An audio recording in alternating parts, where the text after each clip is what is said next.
Supernovas Volleyball on News Channel Nebraska is presented by Liberty First Credit Union, banking with purpose. Find out more at libertyfirstcu.com.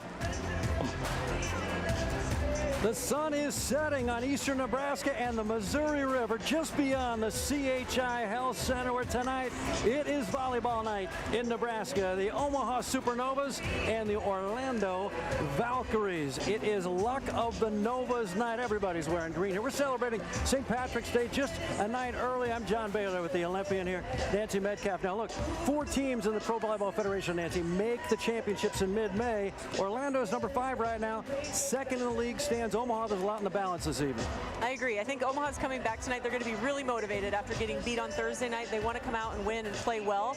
But I think Orlando realizes they've got to win every match to get back into the top 4 and have a chance to be in the final round. And this is the fourth and final time these two teams are going to face each other. Omaha has won the first 3. Each one became exceedingly closer. So Orlando trying to win this pivotal one tonight. Let's look back at Thursday night when Omaha dropped a 4-setter at the hands of Atlanta.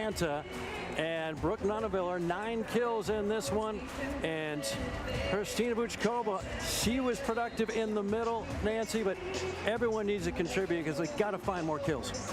I agree. I think Omaha just had trouble terminating the ball, and Atlanta had some hitters out there who were terminating really efficiently, and Omaha struggled with that. You can see in the hitting percentage, Omaha hit just over 130, and Orlando is going to hit well tonight, and so we're hoping that Omaha can pick it up as well. And let's take a look at our dig of the match. It's brought to you by Roloff Construction since 1975. Yasi Presley, one of the great collegians from Baylor University. She's serving for Atlanta. And watch this dig by Kendall White. It's a great pursuit play by Kendall. She's just so quick and she reads the ball so well. It's just fun to watch her play, and the balls that she can get up and keep alive for her team are incredible. So many marathon rallies in this match. Ultimately, Atlanta prevailed despite that fabulous block there by Kristina Vuchkova. Let's take a look at our electric play of the match again from Thursday night right here at CHI Health Center, brought to you by Electrical Contractors. This one is electric, Nancy, because it never ends. And we see so many of these lengthy rallies where the drama just continues to build. We do, and I believe that's because of the level of defense on these teams. All of these players know how to play defense. Some of these hitters are crushing the ball, but the defense finds a way to pop it up, and that leads to long rallies that are just incredible to watch. Everyone looks for the big kills. We always talk about who the finisher was, who the terminator was, but you just have to marvel at some of the remarkable reaction times as they dig so many of these shots up. Yes, I definitely agree. I think the hitting is what gains the attention. It's the thing that people like to watch. It's exciting, but some of these plays continue on because of amazing digs of people just getting to the ball even when it looks impossible. So it makes the hitter look like they're not hitting as hard, even though they're actually crushing the ball, and it's just a fantastic dig. Now, before this match, we had a chance to catch up with Laura Bird-Kuhn. She's the head coach of Omaha, and Thursday night, she was in search of offense. Nia Reed led the team in kills with just 9 of them. They had a season-low 38 kills for the season, so I asked her, Coach Kuhn, where are you going to find the firepower and these terminal hitters tonight? I think we're going to find our balance again. We'll get our middles going, Tori and Kristina, and then Betty and Brooke, our left sides. We found some rhythm. We'll get back on it. Everyone has an off night, but it's how you respond. So tonight we're looking to respond against a really good Orlando team. How important was your practice yesterday? How did it go? It was good. We got back in here. It's good to be home and on our home court. We serve and pass, and we attacked a little bit to get the rhythm going again, but it's really about the response. They're professionals, and they're locked back in. This is your 4th and final match against Orlando. You won the first 3, but each one keeps getting closer. Oh, yeah. Whom are you most worried about? Their pins. We know we have to manage their pins, and their block is going to be solid. So it's going to be a battle. It's been a battle when we've played down there and when they were here the first time. So fourth time's a charm. Let's see. It'll be a good match. So we're at the midway point of the season. 24 matches regular season in the Pro Volleyball Federation. 5 and 6 Orlando. They're in 5th place. They got to win to climb up into the top 4, and they're led by the former Utah youth, the fabulous outside hitter Adora Anai. Now you're used to this, getting so many kills in the match. She's averaging 18 kills in the match. How does Omaha slow her down? I think they've got to get their blocks set up and be disciplined. If your block is moving all over the place, it makes it so much harder for the defense to dig around it. If they stay disciplined, they've got good blockers, and she will hit into them at some point. If they stay disciplined, they will slow her down, and their defense can do their job around the block. Now, someone she might be hitting against is Nia Reed. Nia Reed's making her first start of the season. She's only playing in her 7th match. She's been a catalyst and, boy, in the nick of time for Omaha's offense, which has been sputtering. It is, and Nia Reed has had some really nice times to come in at certain points in different matches, but she hasn't been a main player right now. Omaha's giving her a chance, and she had a great night on Thursday. Coming in, she made a difference when she could, and so they're looking for her to be the firepower tonight that they need to get some offense going. Omaha smarting from Thursday night's loss at the hand of Atlanta. Meanwhile, Orlando coming off a big win earlier this week. We're in downtown Omaha for the Valkyries and the Supernovas.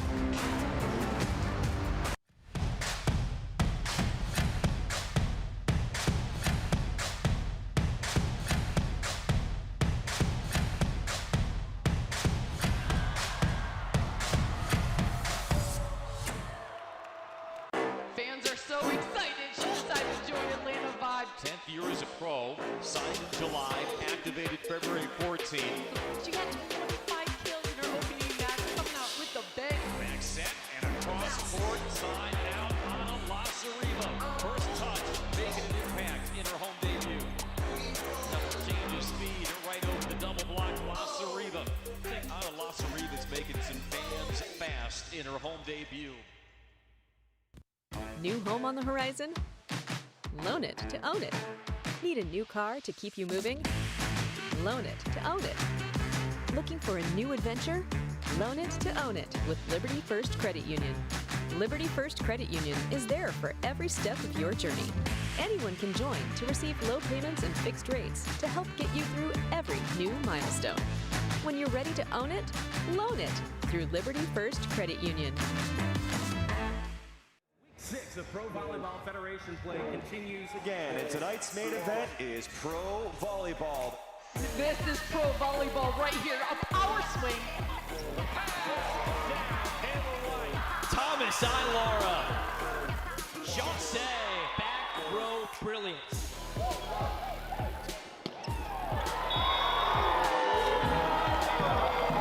Tom Cobb picks out tap. We've got ourselves a match.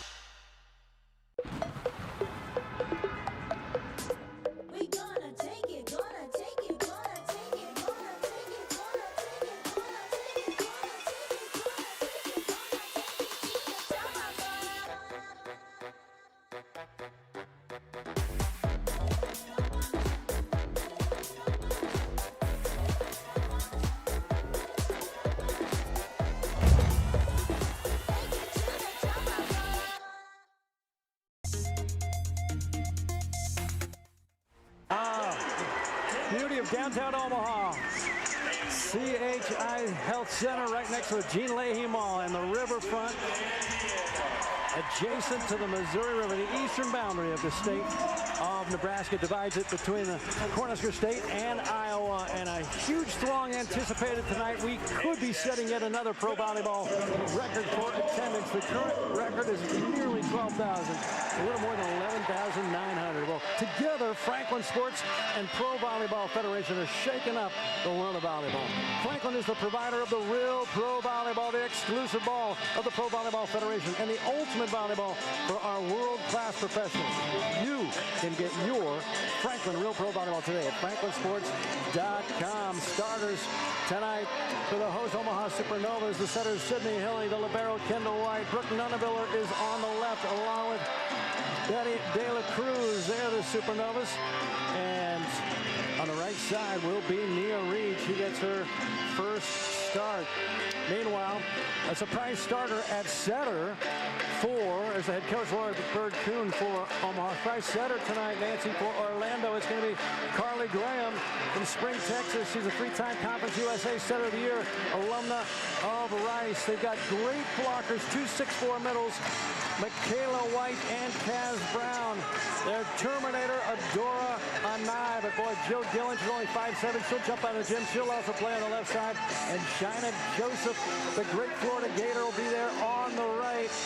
Only 2 games separate these two teams, but Omaha in second and Orlando in 5th, just looking on the outside of the top 4, which made it in mid-May the championship for the league.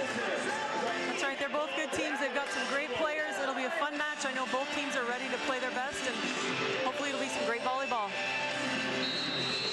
Sydney Hilly will be the setter to begin things for Omaha. Looking for offense, which was absent often in the last set and a half Thursday night. Tori Dixon set in the middle, not this time.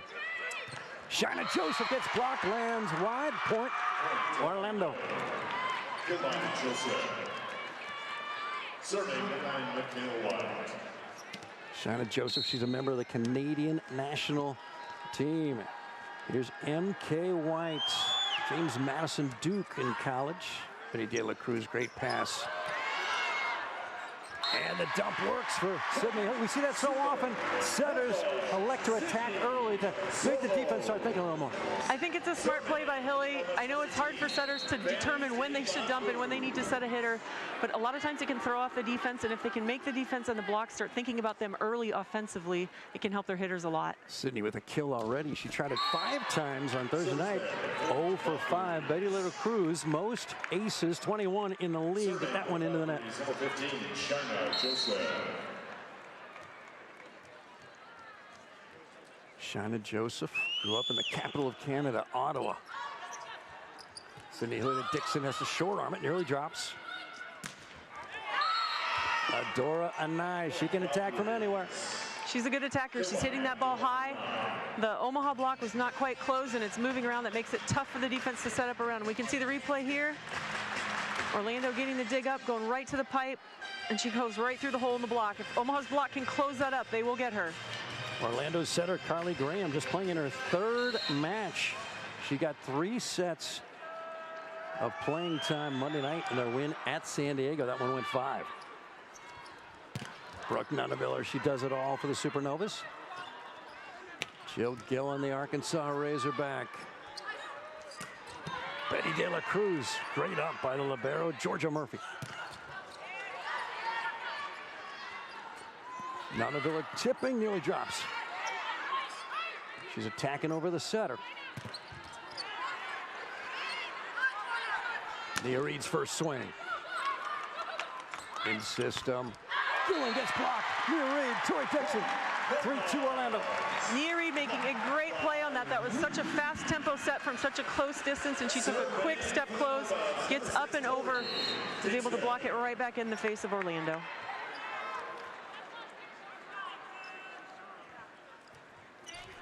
Second service error for Omaha. Serving for the Valkyries, number 10, Jill Gillen. Jill Gillen from nearby Kansas City area led Arkansas to its first ever Elite 8 this past fall. Lost in Lincoln against Nebraska. Shaina Joseph.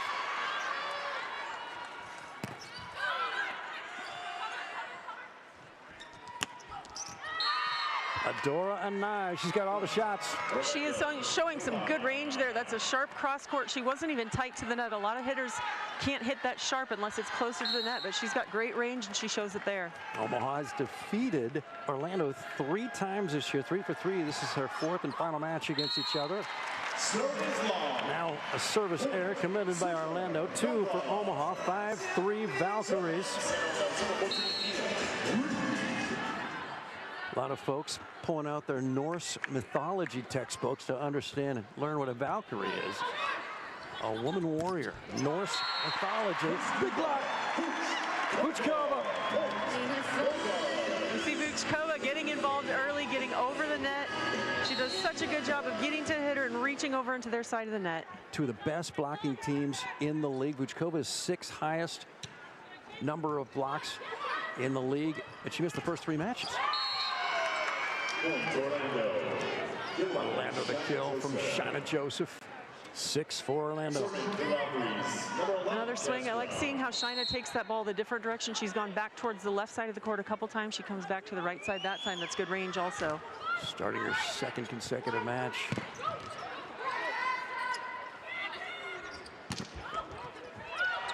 And Nye's got her 3rd termination already. 7 for Orlando.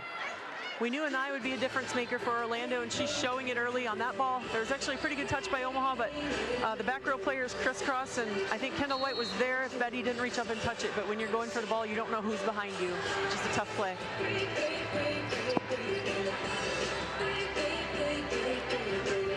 Kaz Brown, Waterloo, Iowa. Not the only famous volleyball player ever came from Waterloo. Uchkova delivers. Omaha needs her offense. They do. They need all the players to be contributing on offense, and I like it. They're going to the middles early. Pilly went to Dixon a few times in the first 2 rallies. She's going to Vuchkova now. I like it that they're getting their middles going.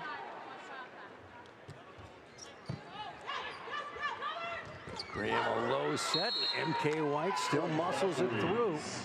How important and difficult is it really for middles to connect with a new setter? It can be difficult because the timing, the contact, how a setter contacts the ball can be different, so it can be difficult to adjust. But they've all practiced together enough that I think they all know each other fairly well by this point. Carly Graham. The setter tonight says Betty De La Cruz. Kaboom! A great swing by Betty De La Cruz, going high and deep. That's a tough ball for the defense. When she swings high and deep like that, she is hard to stop. Vuchkova now to serve, native of Sofia, Bulgaria. Boy, she's played all over the world, more than a decade as a pro. And a little bit strong for Dora Anai, and Omaha's within 1. I actually think Anai was trying to go off of Hilly's hands. Hilly was a little bit late getting up on that block, and I think it threw Anai off. I think she was waiting for her hands. Vuchkova, 16-year pro. White, nice up by Vuchkova.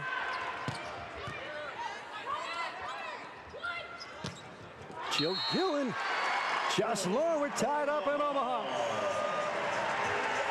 Another nice rally with some of those digs we were talking about earlier, some of that high-level defense already happening. And they're attacking at Vuchkova. There's no libero back there, but she's handling a lot of these tips and these shots.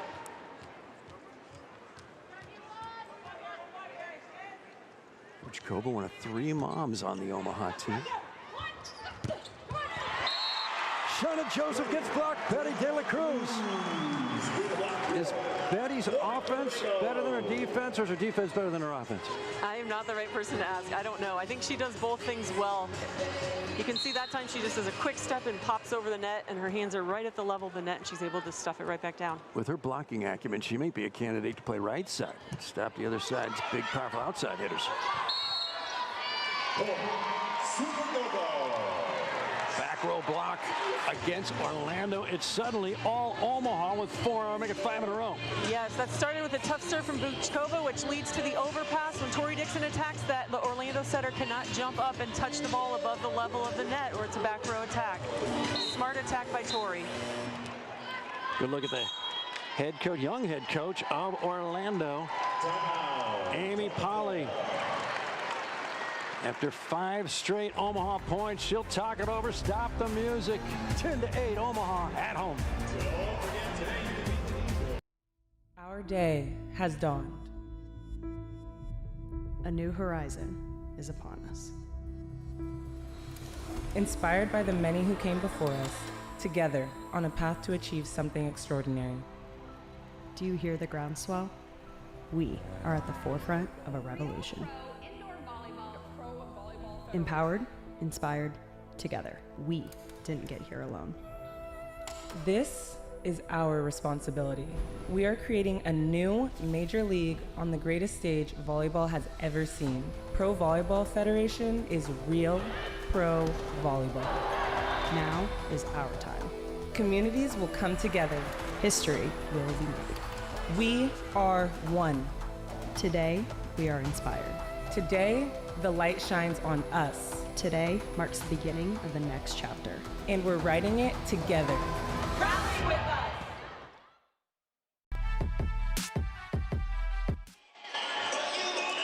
Luck of the Novas night. Most folks are celebrating St. Patrick's Day, just an evening early here tonight, and with a 6 o'clock local time start. I think the old market's going to be full here in about 2.5 hours. At least for the fans here in attendance, they're hoping they're going to be smiling as the Supernovas have won 6 out of the last 8, but they're coming off a loss on Thursday night to Atlanta. I'm John Baylor courtside next to the Olympian. Nancy Metcalf, longtime Husker, and Vuchkova sails that one nearly into the river. You don't need the bold 6 system to figure out if that one was in or out. No, that one wasn't close enough to need a replay.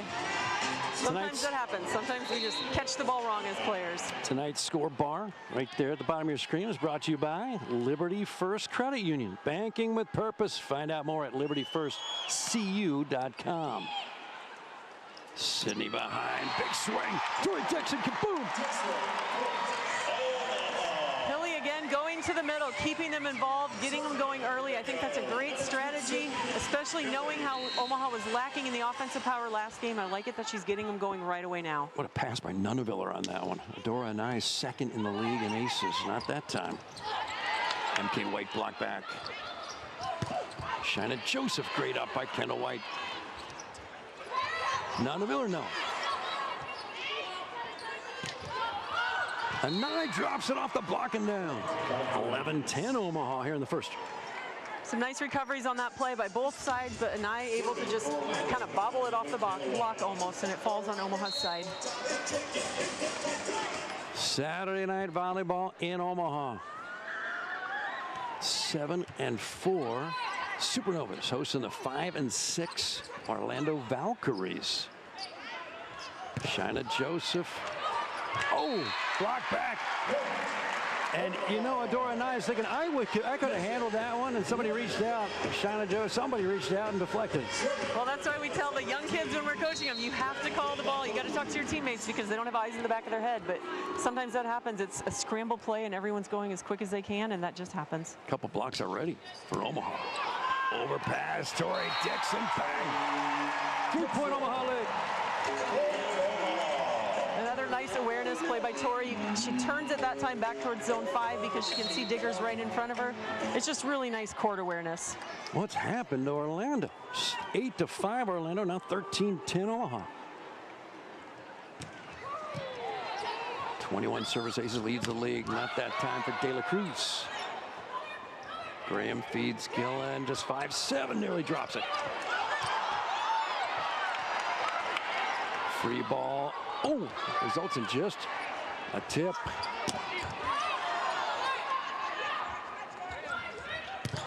Shanna Joseph stuffed again.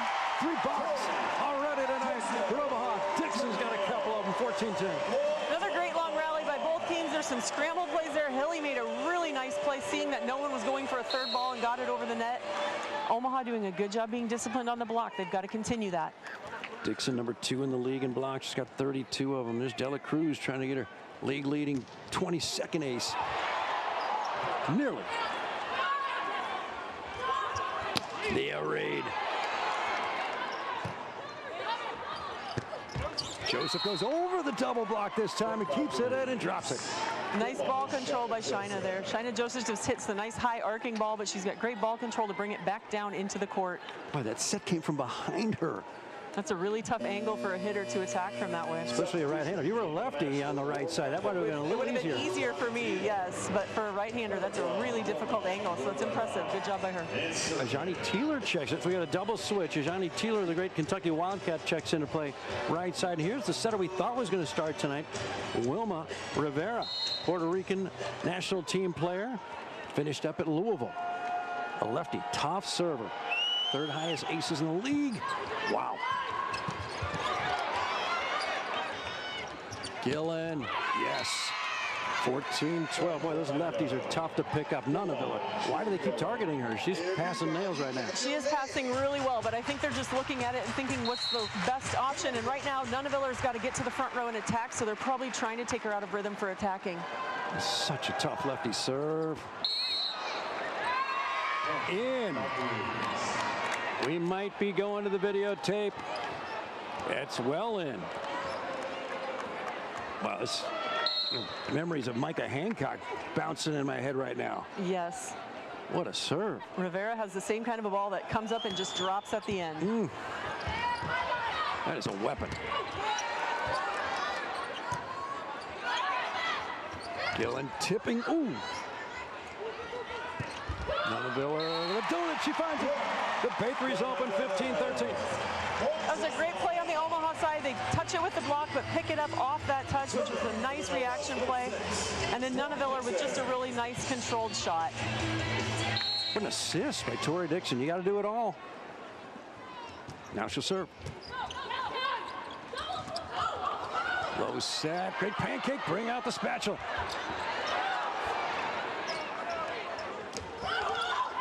Oh, that one does find the floor. 1 point ball game. A little bit of hesitation back there in the back row on both those balls, actually. I'd like to see the Omaha players be more aggressive, be expecting it, and just go. If 2 people go, you can always sort it out later, but if nobody goes, you're out of luck. So this double switch stays in for all 3 rotations. Shani Teeler in the front. She's played most of the action this season on the right side. Struggled against Omaha Saturday night. Got benched against San Diego. She's back in tonight.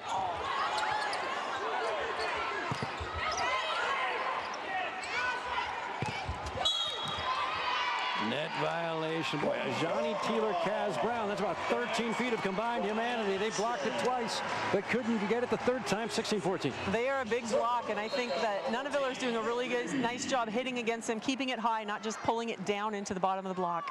Kaz Browner alone has 37 blocks to lead the league. 6'4". Teeler two-hands that. Erie, back row swing, no. Anai out of bounds. Nia Reed had a really nice serve to start that rally, but I like during the rally how they're keeping it in play. They're making smart shots. She's taking some nice high swings on back row attacks there. Nia Reed, the Penn State Nittany Lion.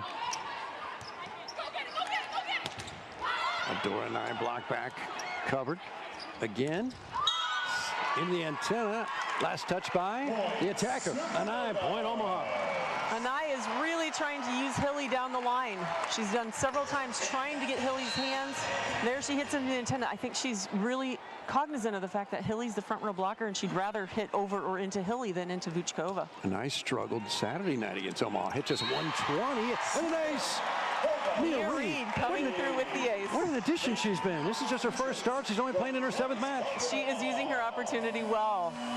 Now, she's been on the team the whole season, just hasn't played a whole lot. Had an injury in the fall.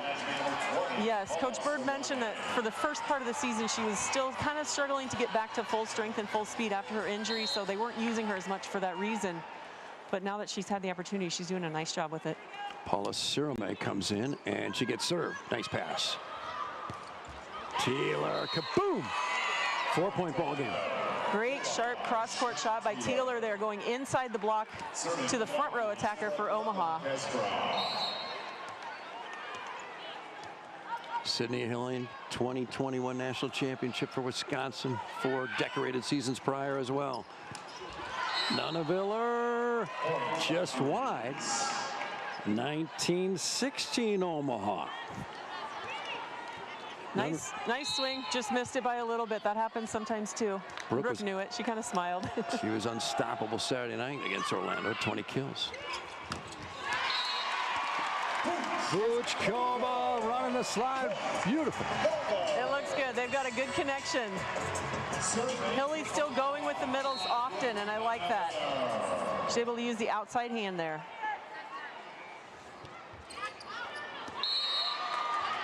Three service errors for Omaha, 1 for Orlando, 2017.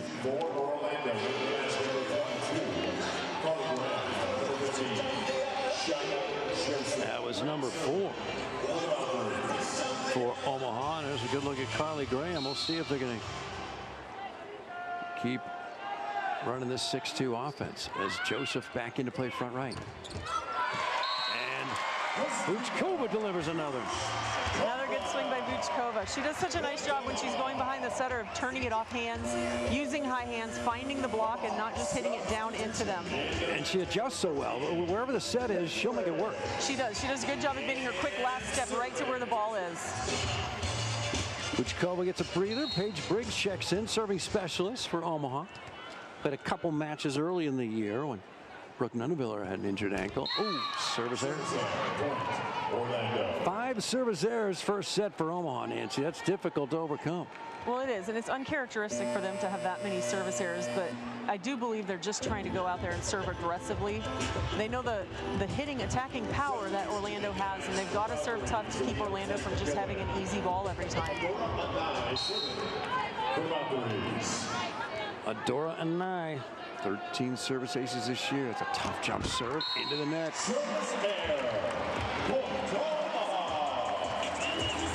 Orlando returns the favor. Sometimes errors can be contagious. Sydney Hilly, Brooklyn Park, Minnesota native. Wants to work in the medical field. She can have success whatever she tries. Shaina Joseph pounds that one for a kill. 3-point ball game. Yeah, you can see here, Carly Graham pushes it back, and Shaina Joseph finds the seam down the line that Betty De La Cruz didn't get quite all the way out. And Shaina doing a nice job seeing that and taking advantage of it. She was on that 2017 national runner-up Florida Gator team. Lost to Nebraska in Kansas City. And Nia Reed misfires. Suddenly, 2-point ball game. Yeah, leads come and the momentum can change so quickly. The lead can come and go so quickly. It's important for Omaha to take control back right here. Good look at MK White, Riverdale, Maryland. Right at Betty De La Cruz. Up to the task. Great pass. Nia Reed over dig and just wide. Big kill for Reed, and she had 9 of them the other night. Had 4 of them against Orlando Saturday night. 4 swings, got 2 kills. Most of it set 5. So she has provided an offensive spark. She is, and I think she's the spark that Omaha needs. They had to find something on Thursday, and I think that she's doing a nice job tonight being that spark for them. Bad pass, they're all clustered. Roll shot nearly drops. Nunaviller, no. Gillen, wow. Kaz Brown, she double touched that or hold that in her hand for a while. Point Orlando. That was just a nice play by Kaz. Way to be aware. She hits the ball so hard. When Jill Gillen hits, her arm is so fast, it's coming so hard, and it's just an overdig. Great awareness by Kaz to turn it. You do not see many double touch infractions at this level. They're that good. Nunaviller blocked back. 2-point game, huge rally. Nunaviller gets it through but won't drop it. Gillen just long. No touch. We're going to have a bolt 6 replay. Bring out the 22 cameras. And they're going to ask for a touch there. The ball was clearly out, but all the players on Orlando immediately turned to, first of all, the referee and then to their bench saying there was a touch, there was a touch. So they send the message back to Frisco, Texas, where there is a battery of screens and professionals watching the screens, and they're now speaking directly with the #1 official, the chair official, and these typically take less than 35 seconds. Yes, they have a very efficient replay system. They will review it in their location and send the results to the tablet that the head official has in front of her, but they are in direct communication with her as well through her headset, so they're able to communicate back and forth, and she can ask them to check something else, verbally talking to them, which makes the whole process so much faster. 1-point game. Successful challenge. Pass by Betty De La Cruz. Nia Reed needs it. No, not a tie. Graham, the slide. Kaz Brown. Great up by Sydney. Nunaviller gets it. Huge point, Omaha. Great up by Sydney Hilly to start the side for Omaha. Another player steps into set, and you can see that Nunaviller just goes up and swipes it right off that inside hand of the block. That's such a smart play. You see that a lot in beach volleyball, but she does such a good job with that ball. Timeout, Orlando. And Vuchkova is coming in after this rally, and you can see her tell her teammates, one more. And after the struggles late Thursday night in the loss against Atlanta, it's a big first set here for Omaha. Pro Volleyball Federation is proud to share its first national nonprofit partner, Girl Talk. Girl Talk inspires all girls to be confident leaders through peer-to-peer mentoring. Pro Volleyball is proud to work with Girl Talk to add to their nearly 100 clubs across the determination and continue to help all girls define their leadership skills. Any girl interested in starting or joining a Girl Talk club can visit mygirltalk.com. How important is this, not just numerically for Omaha, but really mentally for them? Well, I believe every team, you always want the win, right? For your record, for the end of the season stats, you want the win. But for Omaha to have kind of a dejecting loss on Thursday, I really think emotionally it's just a big statement night for them to say, this is how we respond when things didn't go well. How do we come back out? What do we do? And so I think for them it's a huge match just in terms of proving to themselves how they respond when things weren't going well. Really want to finish it right here. 2 chances. Kaz Brown delivers a kill, and Omaha has one more opportunity to finish it here in the first. Kaz Brown, so impressive. 3-time All-SEC, Kentucky. Gillen into the net on set point, which belongs now to Omaha. 1 set love. Come back for the second set. Supernovas claim a deuce game. Set 2 when we return.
Let's go celebrate now. Let's go.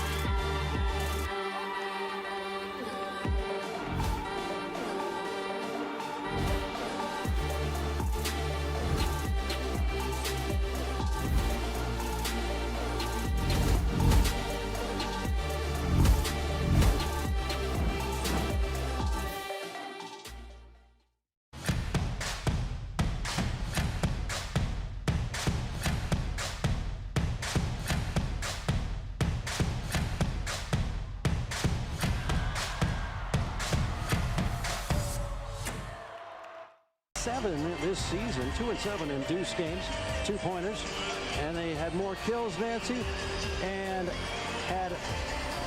they had fewer kills, 15-10 in favor of Orlando, but they outblocked Orlando 5-love and equal in aces. Yes, and I think something that's not shown in this graphic is that when you block a team and you can get in a hitter's head, the next ball they might hit out, and that doesn't show in how many blocks or kills they had, but it still affects the next play. And so getting so many blocks like that can change what Orlando's trying to do on offense or how their hitters are approaching the game mentally. So it can really help Omaha. beyond just the single point they get for the block.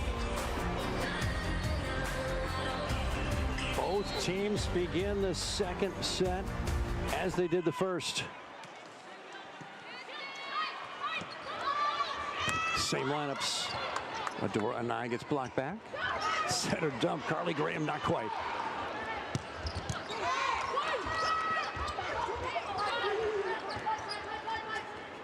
Nonaviller too high. Adora Anai. Third swing. Betty De La Cruz. Under the net against Orlando. 1-0 Omaha. Did you see that one, Nancy? I didn't, but Devaney is the down ref, and she saw it very clearly. And the Orlando team is shocked, but she was watching really intently.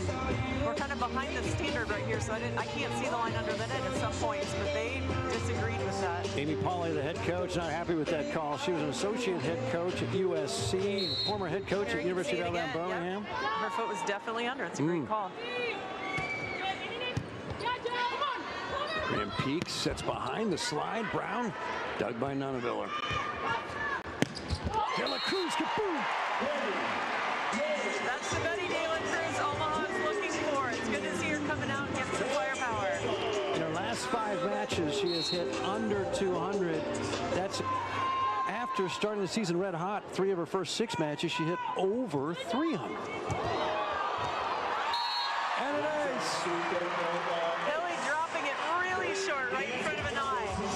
And that's a great serve. Even if it doesn't get ace, that takes an eye completely out of the attacking rhythm. So that can allow the Omaha blockers to focus on the other 2 attackers. Sydney Hilly fully recovered from an ankle injury that forced her to sit out 2 matches. A couple weeks ago, Kaz Brown, kaboom! 3-1 Omaha in the second after winning the first. And Orlando can run a really fast and really effective offense when they pass, which is why the serving is so important for Omaha. That's another example there. Kaz Brown putting some heat behind the ball down the line.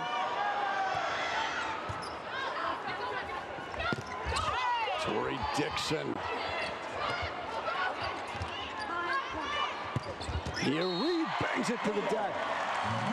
And Nia Reed coming through there on the offense for Omaha, but there have been several plays already this set that have been scramble plays for Omaha. There you see Betty popping it up, and Tori Dixon has to step in and set. Omaha's doing a really good job of being aggressive, even when things are out of system and not smooth right now. Omaha's offense has returned against one of the top blocking teams in the league. De La Cruz, second service error for her tonight. For the team, that's their 6th. 4-2 Omaha in the set. How do you explain that, Nancy? The offensive woes late Thursday night against Atlanta, and this is one of the best blocking teams in the league, Orlando, and Omaha's red-hot offense. I don't think it actually has as much to do with Orlando as with Omaha and their mental approach to the game. I think they came in laser-focused, and they're playing and showing that as a result. And Orlando just happens to be on the receiving end of it, because Orlando hasn't become a worse blocking team in a couple of days. But Omaha is doing a better job offensively tonight. Carly Graham, a former Rice Owl. Very great pancake, Georgia Murphy. Former Oregon Duck libero.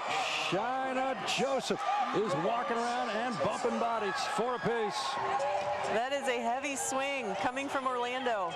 It's another out-of-system set, and she jumps in towards the ball. Tori and Brooke were both just too far out to the left. They've got to scoot in on that block, knowing she's flying into the court to hit that.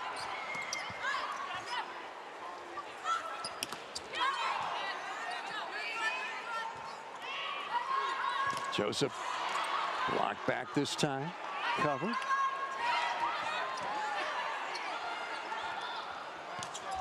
Wow. Leaping over the double block. 5-4 Orlando. Shina Joseph, another nice high, deep hit. She's doing a really nice job keeping the ball high when she has time on it. It's going high seam between Nunaviller and Dixon. Got to get that block closed up. 4 consecutive Orlando points. Nunaviller, diving dig by Murphy.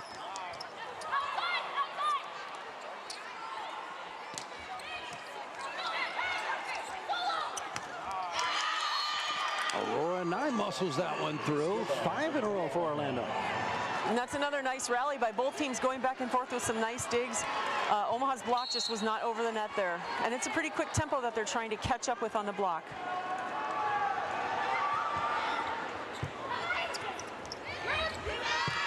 Nonaviller, kaboom!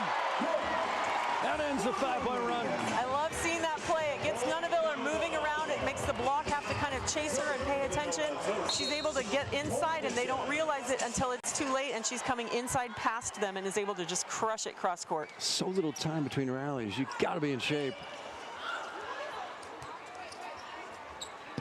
Nonaviller this time blocked by MK White. 7-5 Orlando. White, the fourth best blocker in the league. Fourth most blocks, former James Madison Duke. Teammate for a year with Omaha's Sophie Davis, both from JMU. Great football power. Service ace by Adora Anai, 1-point game. That's a nice serve by Anai. She just takes something off of that and it drops short in front of Omaha. I think Omaha passers need to be expecting that and maybe take a step up. Wicked jump serve. Nice pass. Neary block back. Nonaviller off the block and out of here. I like that shot by Nonaviller. It's a much smarter swing than two balls ago. That time she keeps it high, just goes high off the hands instead of trying to pull it down and ending up going in the bottom of the block. It's a great swing by Nonaviller.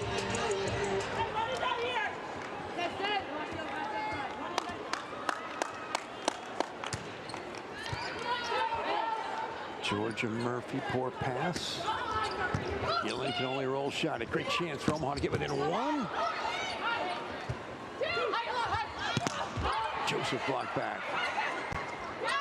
Gillen against the huge block, gets it through. Boy, she's fearless. 9-6. She is fearless, and she's such a good jumper, but she has such a quick arm. She gets on that ball really fast. She's able to exploit the Omaha block here. Even though it's out of system, coming from the libero, right between. Only 5'7", diminutive young girls all over the country gain inspiration from Jill Gillen. As they should, as they should. Height is not that big of a deal. Stillwell, Kansas, Division I power schools didn't want her, except for Arkansas, 5-year star. Led them to an Elite 8 this year. Nonaviller, that's in. Great cross-court swing by Nonaviller. She's mixing up where she's hitting. She tooled off the block down the line last time, so the block is probably thinking we got to close the line, and she goes sharp angle inside of them this time. It's a great swing. She's on the national team. Do you project her as a front row hitter maybe as she competes, or maybe a backer? She's played libero in college. Overpass put down beautifully by Vuchkova. If she makes the team, she's that versatile player that Karch Karai would love to have on the roster. Yes, she can do so much, and I think she could do well either place. Serving for Orlando, number 15, Shana Joseph.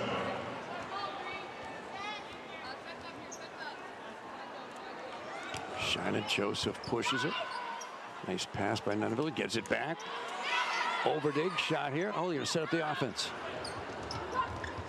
De La Cruz, no.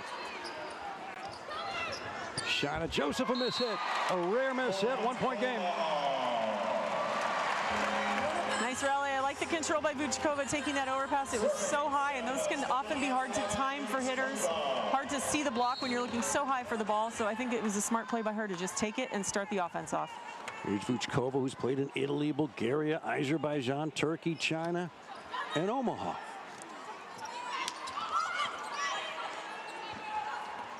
Dixon pushes it, block back. Cover travels over. Gillen sails it.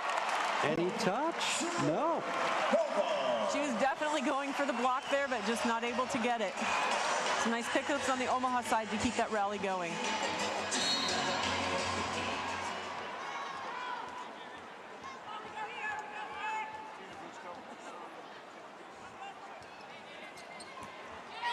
Gillen had 20 kills against Omaha Saturday night.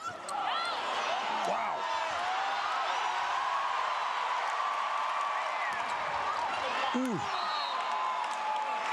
That was defense. That was defense, and that's the defense we were talking about. That's an amazing play on the first ball, and for the Omaha team to pick that up and keep the play alive is incredible.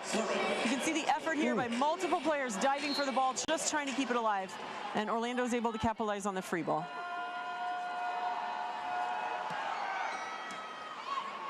Now to tie it once again, set it up by Hill. He already has a kill, nearly a second.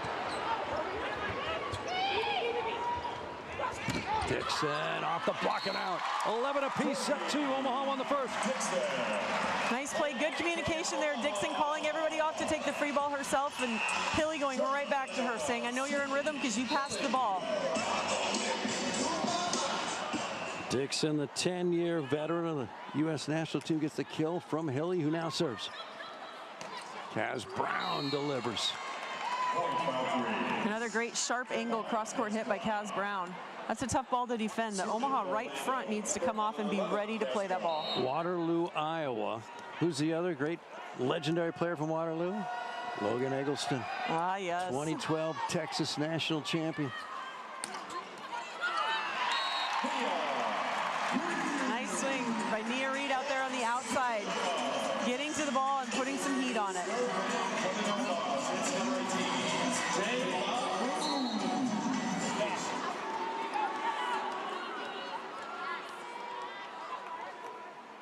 $12 each, closer than LA traffic. Betty De La Cruz, 3 service errors.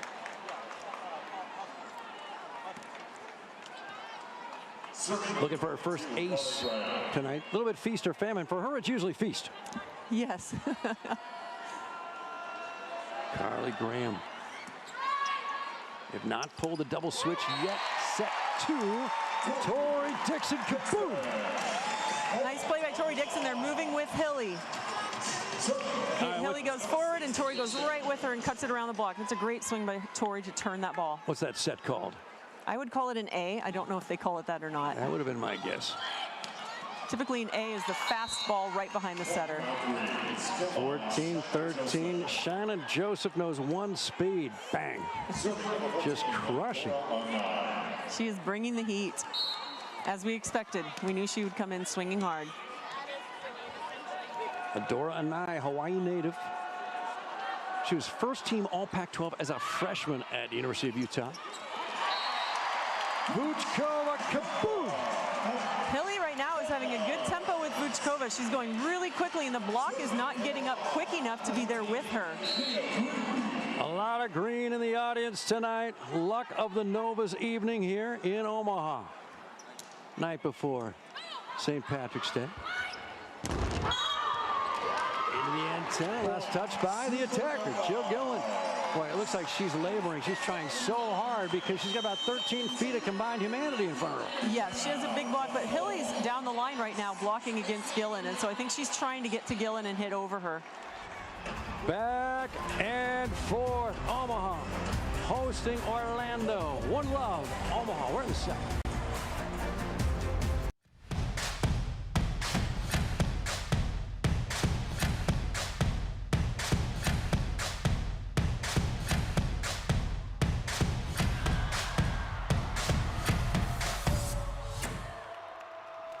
Fans are so excited. She decided to join Atlanta Vibe. 10th year as a pro, signed in July, activated February 14.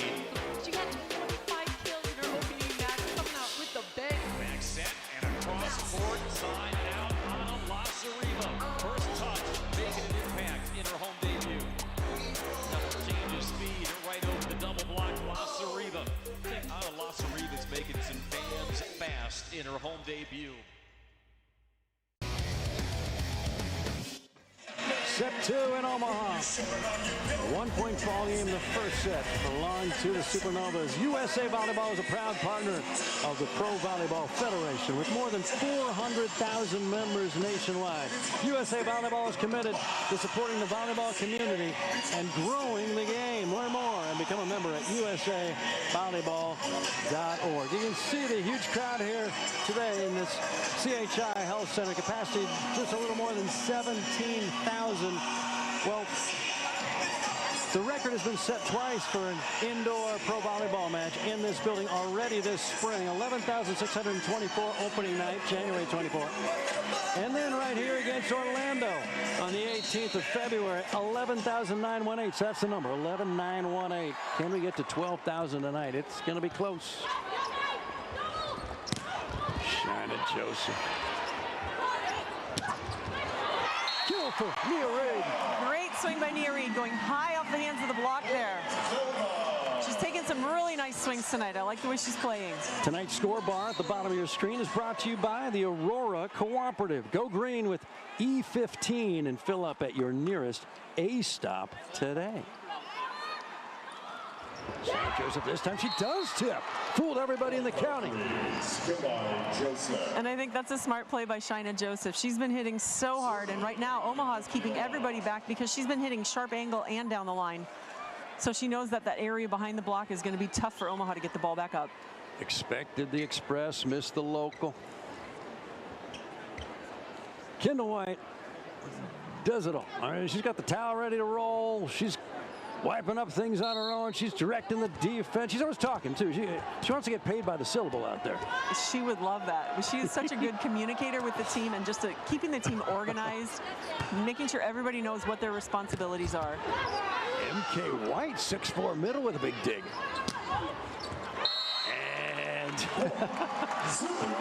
Kendall White's doing a jig after that one landed long from Adora. Nice, 17-15 almost. Here we see the replay, and it's not long by a ton, but it's definitely out.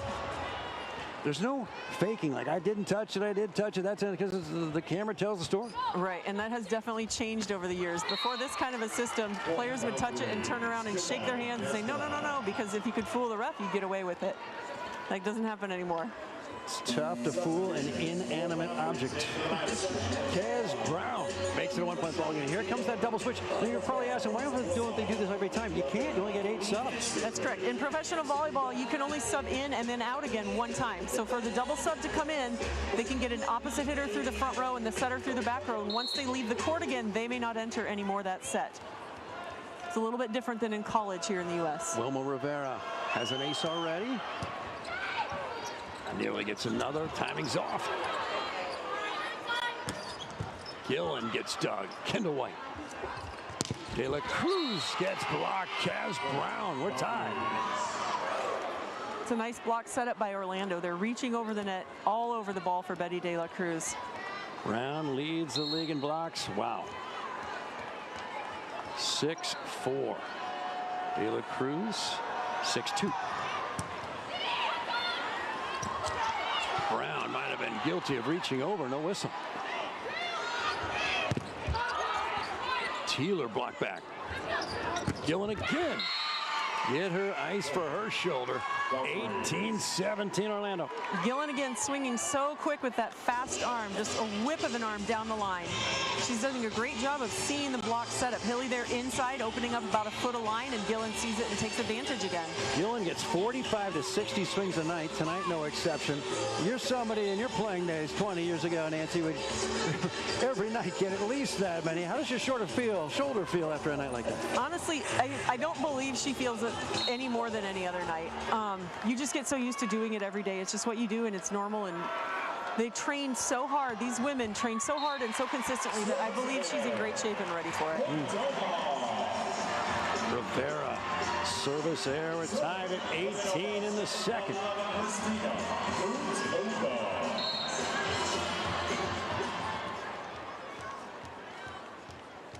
Kristina Verchkova.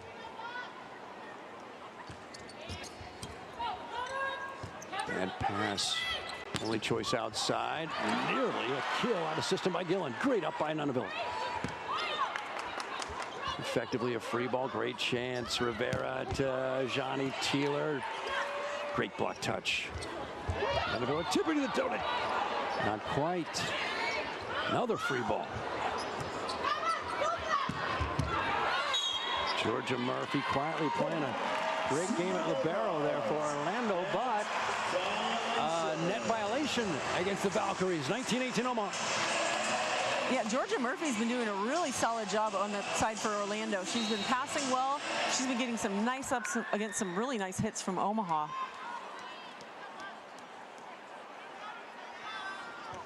Vuchkova sails it. A nice pass, quick attack. Brown off the block and out of here. 19 apiece. Huge juncture in this ball game. That was a nice swing by Kaz Brown, but I thought Omaha's block did a great touch on that ball. I think they have a really nice move here by Tori Dixon. She pops it up. Vuchkova just was already moving into the court, anticipating a hard ball down, and was unable to change directions that quickly. Gillen delivers. Nunaviller. Decent pass. Back row, Nia Reed. Here come the Valkyries. Nia Reed deals. Dora Anai. Kaboom! 2019 Orlando. Yeah, Anai just takes a huge swing cross court just inside the block here. Out of system ball from way back in the court. She goes up and just rips it right inside Tori Dixon's hands. That's a sharp angle and tough for Kendall to even see, much less dig. The passers assigned to handle that serve. Well done by De La Cruz, but no kill. No side out. Now a scramble rally. Chased down by Kendall White. Free ball. Orlando's already up one late in the second. Make it two. Wow. Orlando's doing a really good job taking advantage of free balls right now. Almost I had to give them a few just lately. And they're handling them well, and they're running quick plays and scoring very successfully.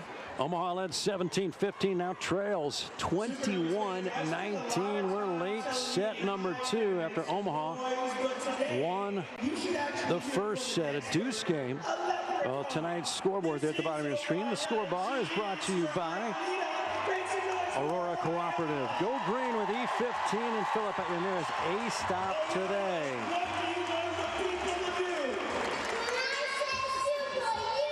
Kaz Brown talking it over with her team, and there's the Supernovas. You can serve with the Supernovas this Tuesday night, March 19. Join the Supernovas at the Gretna Hy-Vee on March 19 for a special Serve with the Novas event from 5:30 to 7:30 p.m. Fans can meet players, get autographs, and even hit a serve over a net for the chance to bring home prizes like Supernovas t-shirts, tumblers, Supernovas Hy-Vee gift cards, and more. That's this Tuesday, March 19, 5:30 to 7:30 at the Gretna Hy-Vee. You don't want to miss it. They're going to be serving in the meat section. They're going to be digging in the fruit section. They're going to be passing in the dairy. 21-19. What happens here? What's happened right now, Nancy? Because suddenly it looked like the Supernovas' second set, but nope, now down by 2. Omaha's just getting out of sorts, and when they're giving free balls back to Orlando, Orlando's offense can be really potent on a free ball. They're doing a good job spreading Omaha's block, and they're getting a lot of one-on-ones with their middles, which allows them to be much more successful than if they're hitting into a solid double block. Another huge service there. It comes after a timeout. That's a volleyball no-no. They call that icing the server, and it is definitely a strategy. That's a very unfortunate time to miss a serve. Should there be an assistant coach assigned to talking to the ensuing server in the timeout? Look, get it over. Kaz Brown sides out. That was a smart shot by Kaz Brown. I think that set was actually low for her, and she didn't look like she was able to take a full swing at it, but turning it, changing the direction, and keeping the ball in play is such a smart play to make. Carly Scott, the former Michigan Wolverine, serving specialist now. She played in the first 9 matches, not in the last 2, so back in action.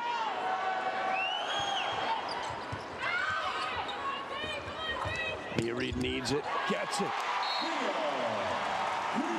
Nia just rolled into that approach. She was in perfect rhythm hitting, coming into that ball.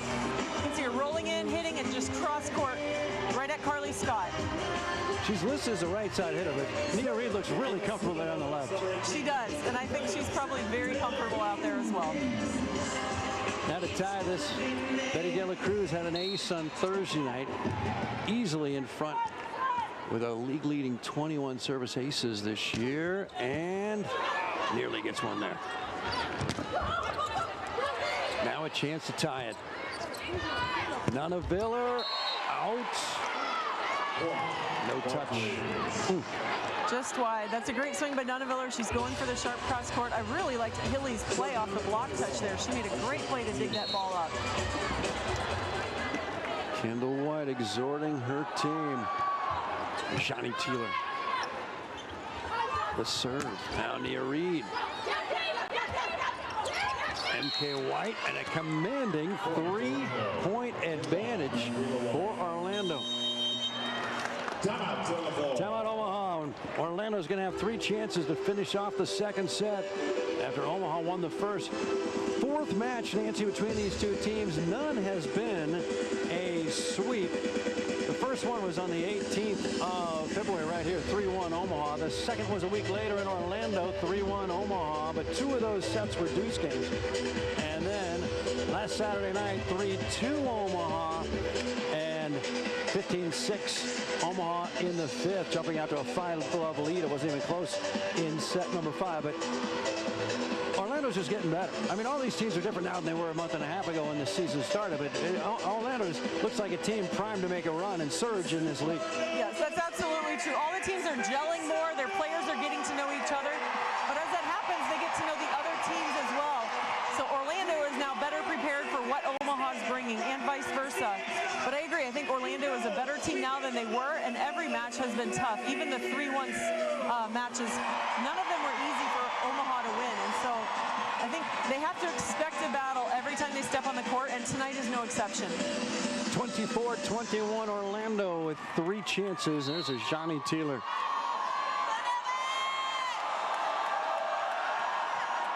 Sails this one just long. That's 1.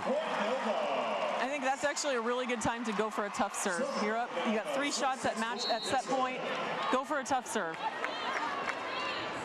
Dixon needs to get it in. Does. Great pass. A 9 gets dug. Brooke Nunaville. Now for the second set.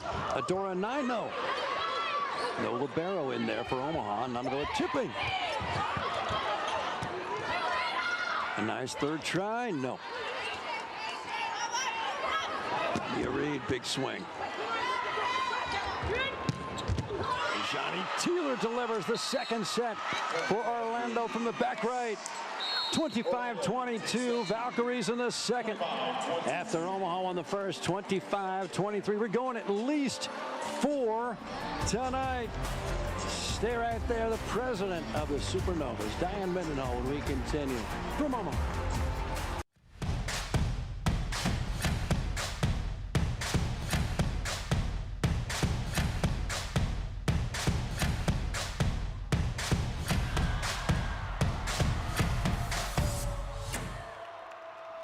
Fans are so excited. She's decided to join Atlanta Vibe. 10th year as a pro, signed in July, activated February 14th.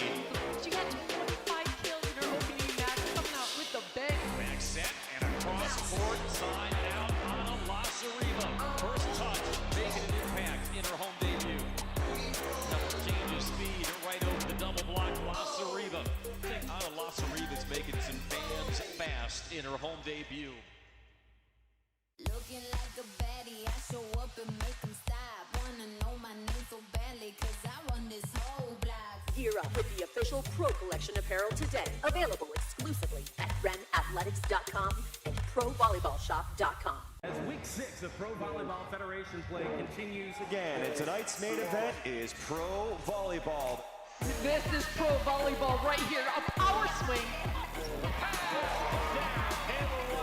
Thomas Ilara. Jose, back row brilliance.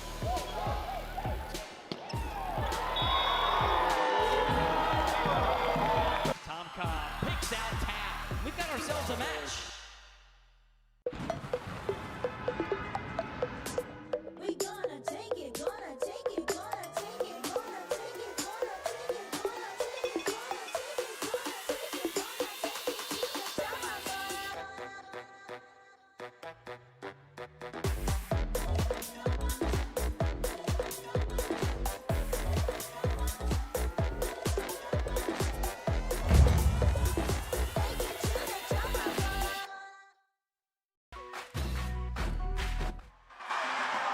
The Bob Carey Bridge, just over the Missouri River, just beyond CHI Health Center. We're tied at 1 tonight in the Big O.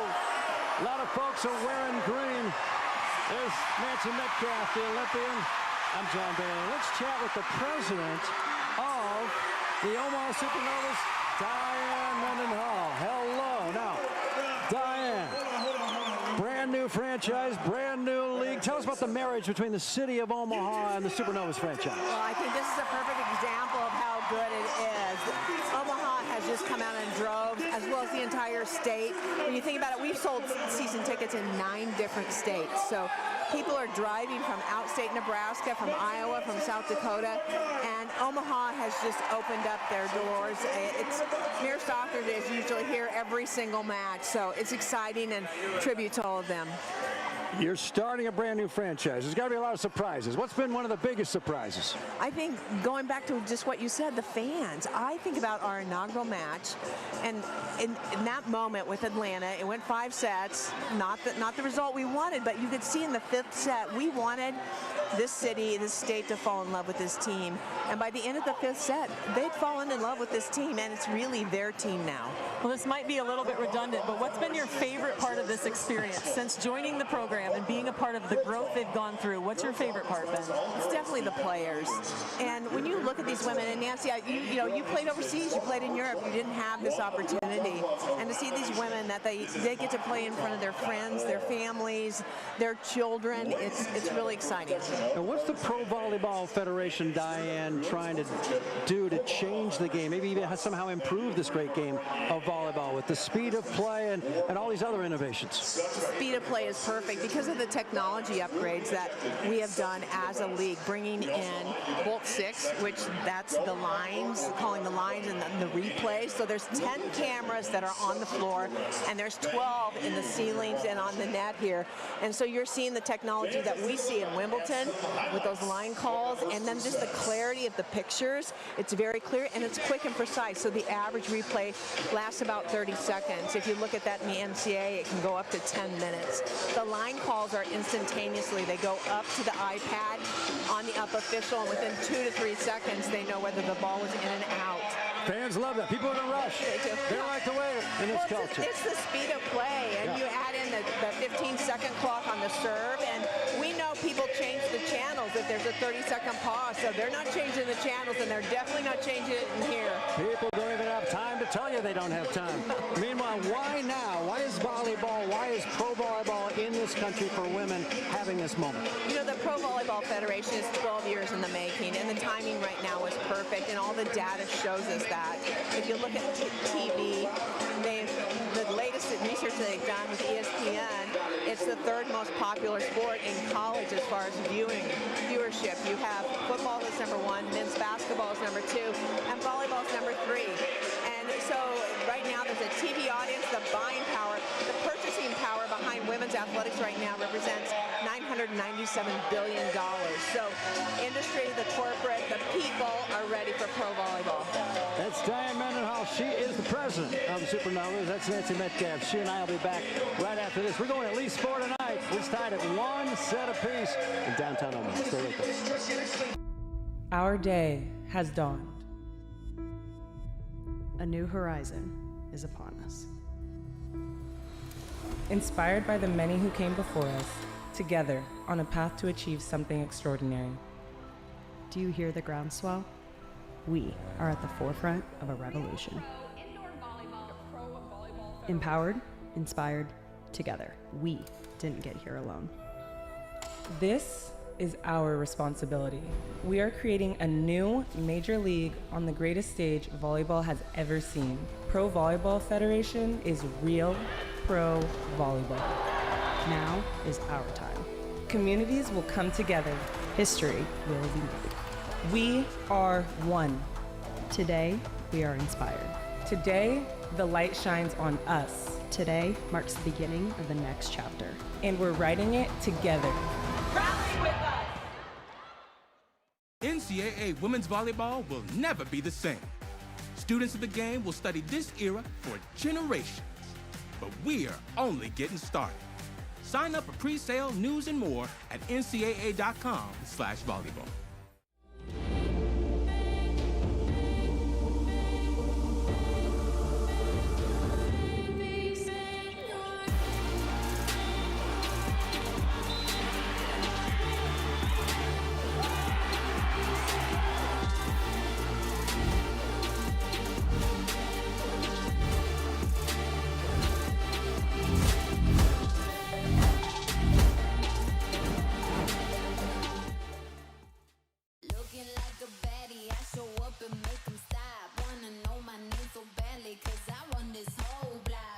up with the official Pro Collection apparel today. Available exclusively at realprovb.com and provolleyballshop.com.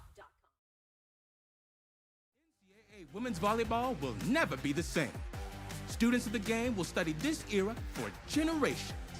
But we're only getting started. Sign up for pre-sale, news, and more at ncaa.com/volleyball.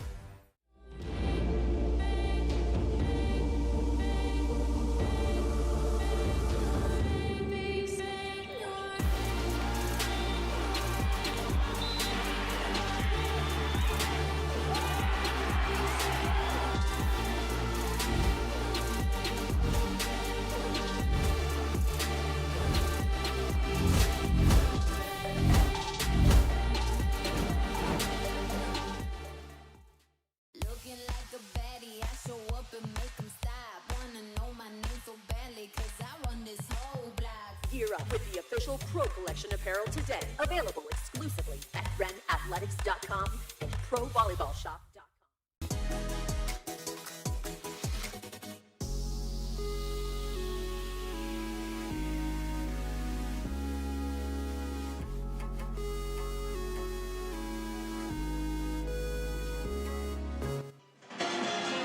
Having fun at CHI Health Center.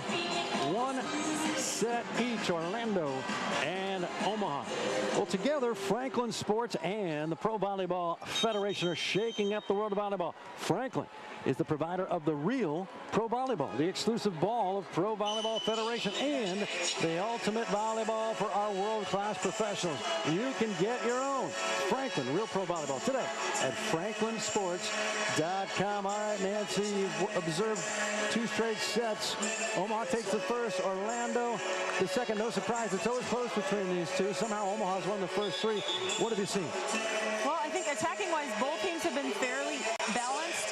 If you look at Orlando's offense, they have 4 hitters that are between 6 or 8 points on kills. Omaha has 4 hitters between 5 and 7 points, so they're all very balanced. But right now, Orlando has actually had 32 attacks compared to 22 for points for Omaha. So they've got 10 more kills on the match. They're being more efficient, they're hitting better. But they also have more errors, so Omaha's got to find a way to keep getting blocks and keep getting points, but without giving up the errors. 5 blocks for Omaha first set, 0 blocks for Omaha set 2.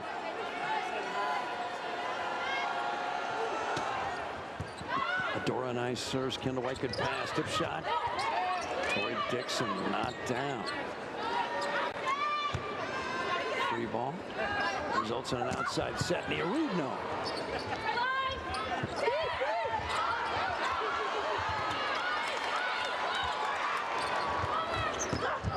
Shaina Joseph can't finish after a free ball.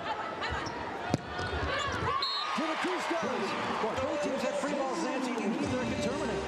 I agree. And John, the disappointing part for Omaha is that that free ball that they received went right to Kendall White, and she did not pass it perfect. And I honestly believe at this level, if you're getting a free ball, that pass has to be a nail to the setter.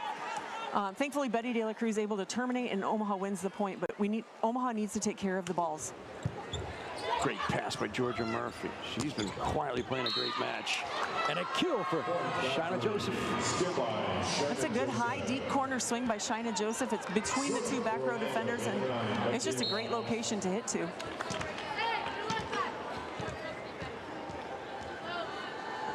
Kendall White pulling up the sleeves, digging in for this pass. Travels across. Jill Gillen for the point. No, she's blocked, but not down. Got a new starting lineup for Orlando. Dixon delivers. 2-1 Omaha. That's a great swing by Dixon to the sideline. Orlando actually thought it went out. They let it go. That's a nice termination by Omaha. Way to transition on that play and get the point. So just a new setter. Shaina Joseph begins on the right side, but instead of Carly Graham, we have the former Louisville Cardinal Wilma Rivera in there. She's a lefty, so when she's front row, she's a threat. Yes, she can be more effective on offense and more just has more opportunities because she's a left-hander. But she's only 5'8", so a little undersized as a blocker. That's why Kaz Brown's going to have to help her. She's 6'4", one of the best in the business. 2-2. And Wilma comes up to the front row now, so we'll see how active she wants to be offensively. Just 5'8", and then Gillen's on the other side. She's just 5'7". Diminutive front line for Orlando. Kaboom! Nice kill for Christina Vuchkova. And there you see Omaha run Vuchkova wider. We called that a 31 when I played. That's really smart because typically the right front blocker is supposed to help the middle on that, but knowing they've got a shorter blocker, I love that go that seam every time. Nia Reed, originally from Fort Lee, New Jersey, just across the George Washington Bridge from Manhattan. Side Vuchkova, guarded by Shaina Joseph from Ottawa. And a big block Vuchkova. And a little help from Sydney Hilly, 4-2 Omaha. That's a nice block by Vuchkova, just staying home and being patient, going up with the attacker. Had no help from Sydney Hilly. That was all Vuchkova. The block is back. No Omaha blocks there in the second set. Murphy's decent pass, the slide. Brown one-arm dig. De La Cruz.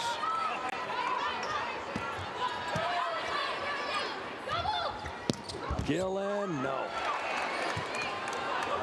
Nonaviller, yes. Another great rally. Two nice digs by Betty De La Cruz, just digging in and popping the ball up. Nonaviller finishing with another smart play off the block's hands. What a difference a set makes. Orlando pulling away late set 2 and suddenly see the fire back, the energy back, confidence back for Omaha. Gillen can't buy a kill suddenly. Vuchkova, no. Joseph. Nonaviller winds up. Glass. Great up by Georgia Murphy. Tip shot. Kaz Brown down. They are not calling any carries in this.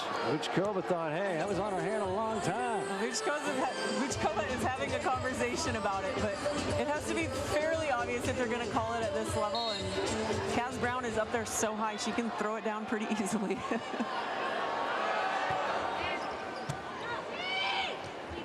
Sydney Hilly over to Brooke Nonaviller. Kaboom! 6-3 Omaha, set 3. I think Kaz Brown made a decision there to go with the middle, and it ended up costing her because she left her setter, who's the shortest blocker on the court, one-on-one blocking. Smart play by Omaha to take advantage of that. Rivera just 5'8". Good leaper, but only 5'8". Nonaviller felt tall for a moment. She's 5'10", but what a leaper she is. Joseph, not down. Great up. Kendall White. Betty De La Cruz. Hilly, track meet, gets there. De La Cruz drops it off the dig attempt and out of here. 7-3. So smart. There were some really nice ups and scramble plays on both sides there, but Betty De La Cruz tips short once, knows the back row player is going to be expecting that, throws it long the next time, and is able to get a miscommunication off touch there and able to get the point. Betty De La Cruz has gone 2 sets her last 2 matches and then been replaced. Not tonight. Joust. Won by Omaha. De La Cruz. Good block touch of the dig.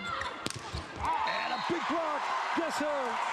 Christina Vuchkova. Vuchkova loves to get the crowd going. When she gets a block, she is throwing her hands up and celebrating and letting the crowd be a part of it and get excited with her. I love to see that energy. Omaha needs that.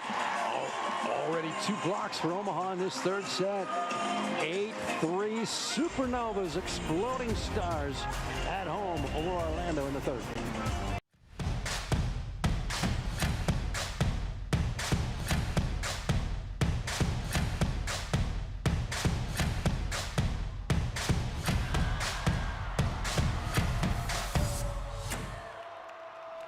Fans are so excited. She decided to join Atlanta Vibe. 10th year as a pro, signed in July, activated February 14.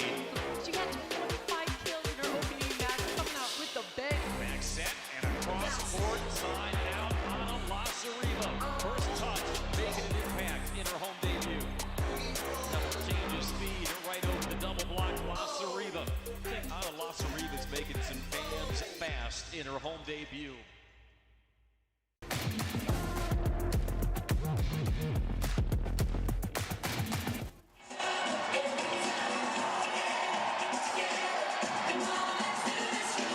Supernovas huddling up after jumping out to our next match against the Grand Rapids Rise. Asia O'Neal, nope, she plays for Columbus. Grand Rapids in town.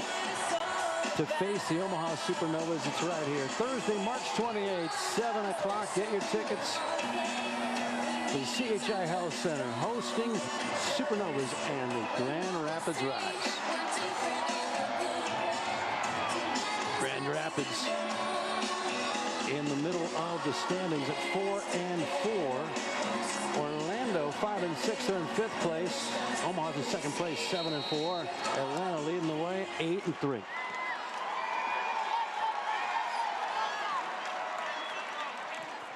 Menaviller sends it. Georgia Murphy, nice pass. The slide. Kaz Brown in. Here we see the replay. Kendall White is sure that it was out, but it did just tag the line. That's such a tough ball. As a player, it feels like it's out when it's that far. Most of it is out of bounds. Kaz Brown holds all the blocking records at Kentucky, 3-time All-SEC. Nice pass. The slide, which Koba blocked back this time. Betty De La Cruz, big swing. McQuay White dug up Kendall White. And off the block and out. Nia Reed with the put away. Nia Reed's been having a great match for Omaha. I love the defensive plays that are happening, but I like it that Sydney Hilly keeps going to her. She's been using her a lot, and Nia's been doing a nice job handling the ball she's getting. It's her first start this season. Nia Reed playing in just her 7th match. She has emerged, really started a week ago against Orlando late in that match. Got 2 kills on 4 swings. Played all Thursday night, most of Thursday night, coming in late first set.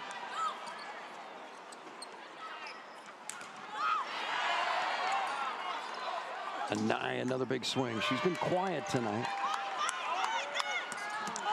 Betty De La Cruz, overtake. Oh, on a free ball. White, nice up by Nunaville. De La Cruz, no wind up, gets blocked. There were some really nice digs in that rally, back and forth, the ball coming over, but Omaha has to take care of that free ball. That's just a tough play when you've got a blocker on the other side of the net waiting for you. Wilma Rivera, she did not start, played sparingly in the first 2 sets, still had an ace. One of the best serves you'll see around.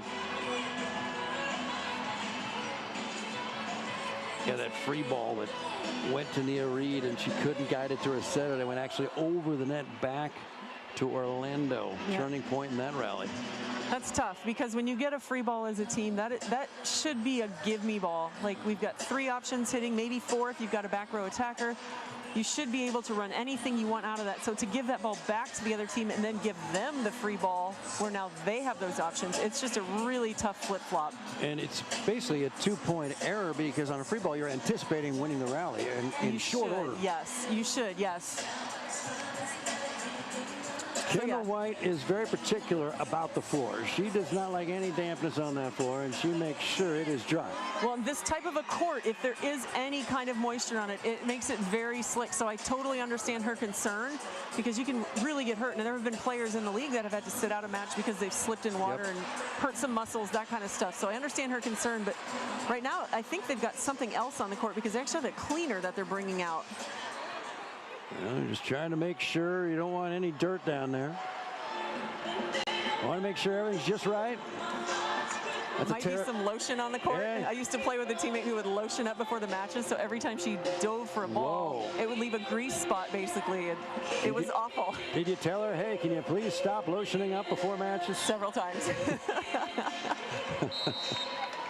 There's the head coach for Orlando, Amy Pauley.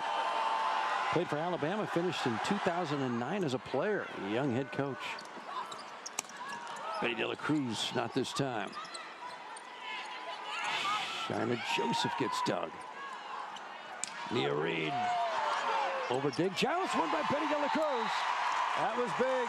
10-5. They're calling Betty as hitting the net on that overpass. 9-6. Another 2-point swing.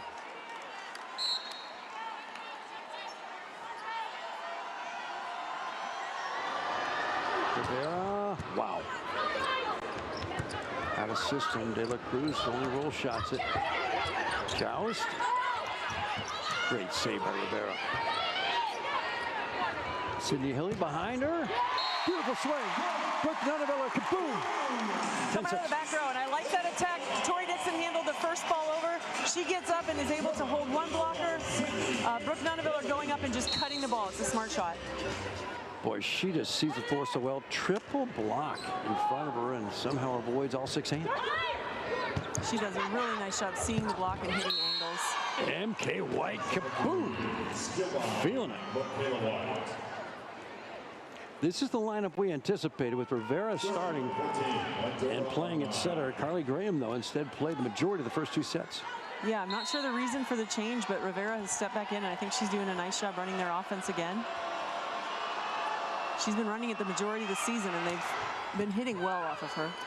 Nice pass, Kendall White. Big swing by Betty De La Cruz. Now Gillen, and it drops. Kendall White was slipping on that rally. I think that's the frustration.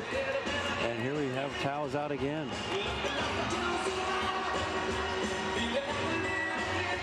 Another sharp cross court by Jill Gillen. That's a nice swing. Again, she's seeing the blocker's hands, and she's able to go around them. It's a great swing. Former college teammates Kendall White, Mia Reed from Omaha talking it over.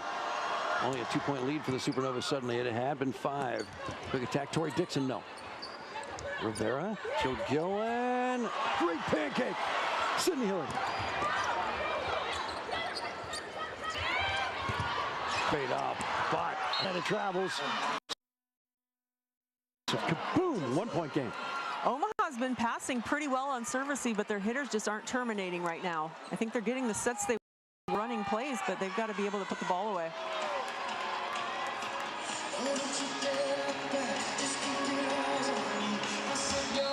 One set each, 10-9 in the third. Omaha. Tori Dixon gets dug again, and we're tied at 10. Timeout, Omaha. Things slipping away. This one closer than a twin blade shave. 10 apiece in the third, tied in sets at 1.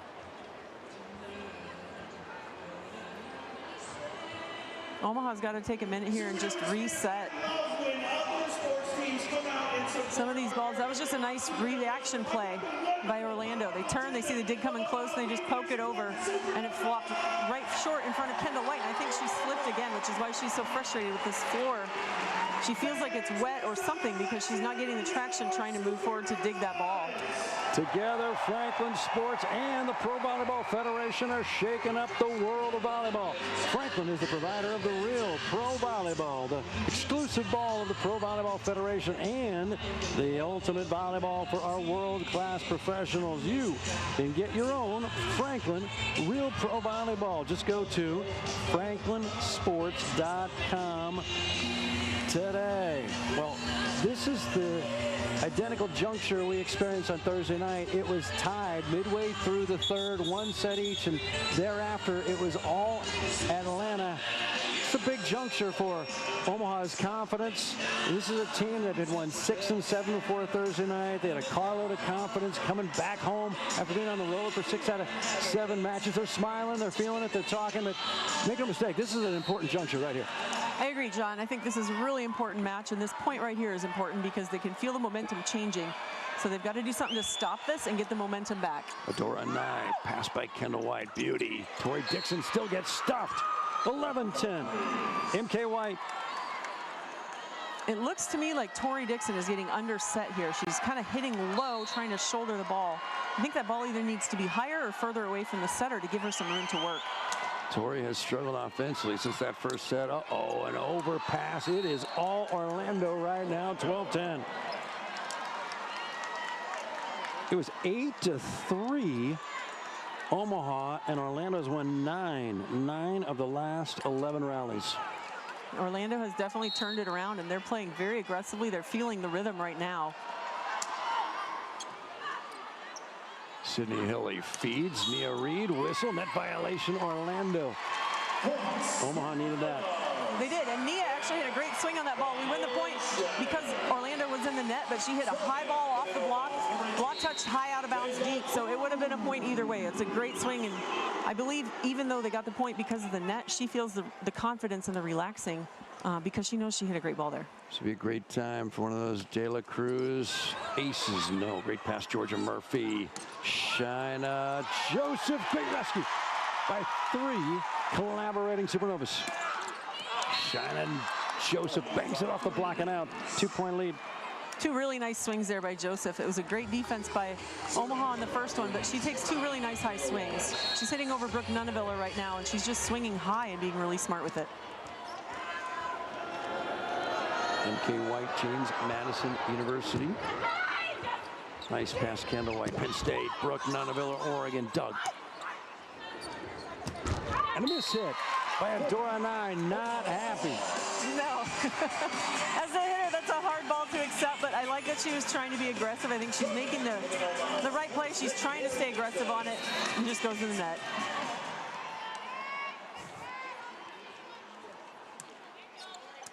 A Nye, decent pass.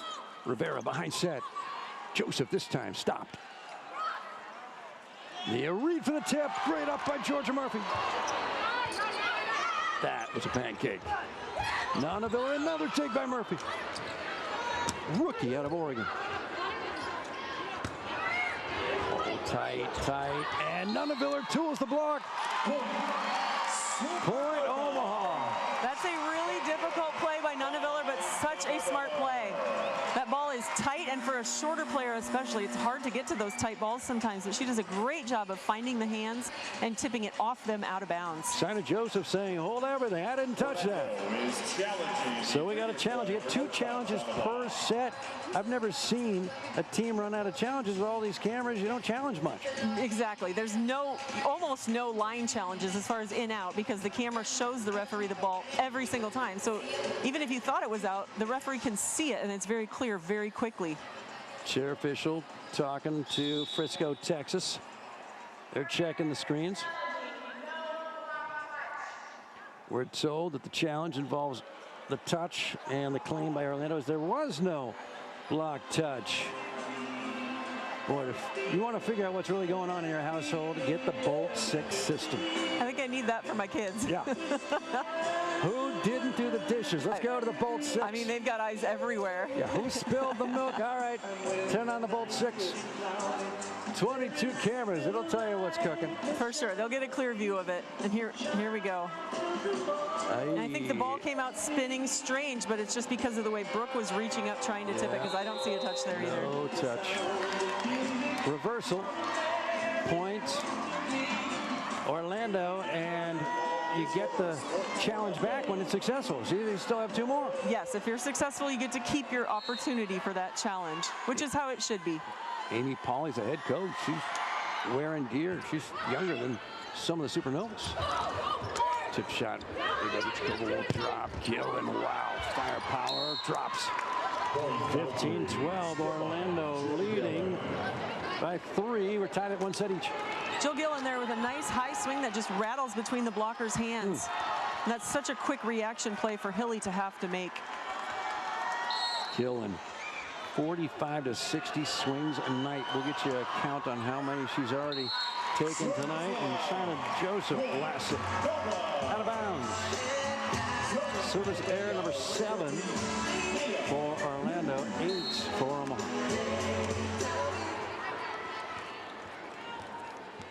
Nia Reed's gone the entire way. High pass, Giles, whistle, net violation against Orlando. That's been against Wilma Rivera right there. Did you see that one, Nancy? I didn't, but I think she expected Vuchkova to go up and battle with her, and so she was probably pushing more aggressively than she would have been. Vuchkova just stood and kept her hands up, which was really smart on her part. And momentum of her arms created the contact. Now to tie it for Omaha. Shot by Gillen. Great up by Betty De La Cruz. Oh, double touch, and they let it. Oh, they didn't let it go. Yeah, I think when it's that obvious, they probably have to call it. They try to let some of the lesser obvious ones go just to keep the play going, but that was a pretty bad one, so they had to call it, which is fair.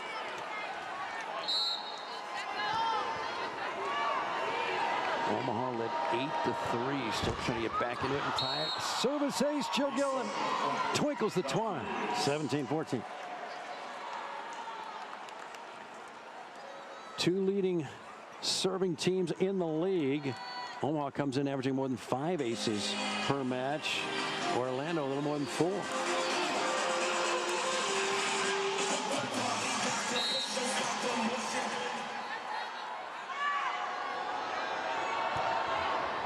Gillen to De La Cruz, perfect pass, fed left. Nunaviller, kaboom! That's a good tempo for Brooke Nunaviller. It's getting out quickly, but it's far enough off the net that it allows her to hit high into the top of the block, get some hand touches, but go deep into that corner. I like that tempo.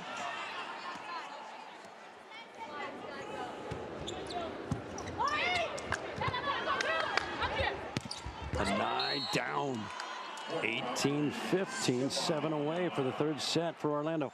Adora Anai has been really effective for Orlando. She's doing a nice job hitting high and hard. Former first-team All-American at Utah, 6-year pro, 27-year-old Adora Anai. Kaz Brown sails that serve out of here. Both teams with 8 service errors in this one.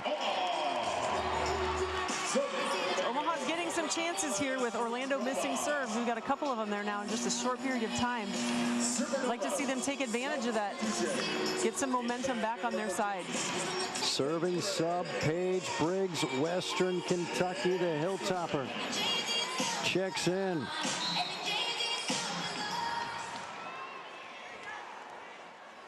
As an ace this year. Passed by Gillen. MK White, nice up by Paige Briggs. De La Cruz gets done. Free ball, great chance. Dixon on a low set. She still finds the floor off the block. 1-point ball game. Another great turn by Dixon on that attack, turning it off the blocker's hands out of bounds. There's some really nice defensive plays going on right now. And Orlando, I think, has been doing a really nice job playing the ball off the top of their block. They've gotten several balls back in play when it seems like the hitters from Omaha are attacking off the block for a point. Rivera feeds back right. Joseph, kill. 19-17 Orlando. That ball seemed like it just hit the net and kind of bounced off the net. I'm not sure if Betty De La Cruz actually touched it or not. It looked like it landed out of bounds from where we are. Fourth and final meeting between these two. Omaha won the first 3. Each match increasingly close.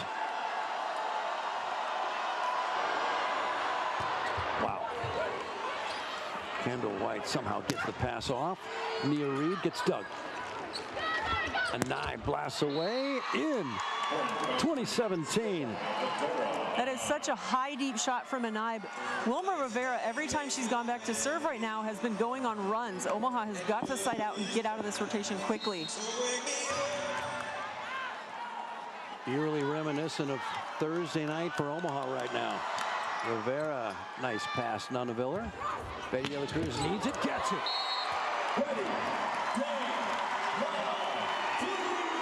It's a good, strong swing from Betty De La Cruz going angle there.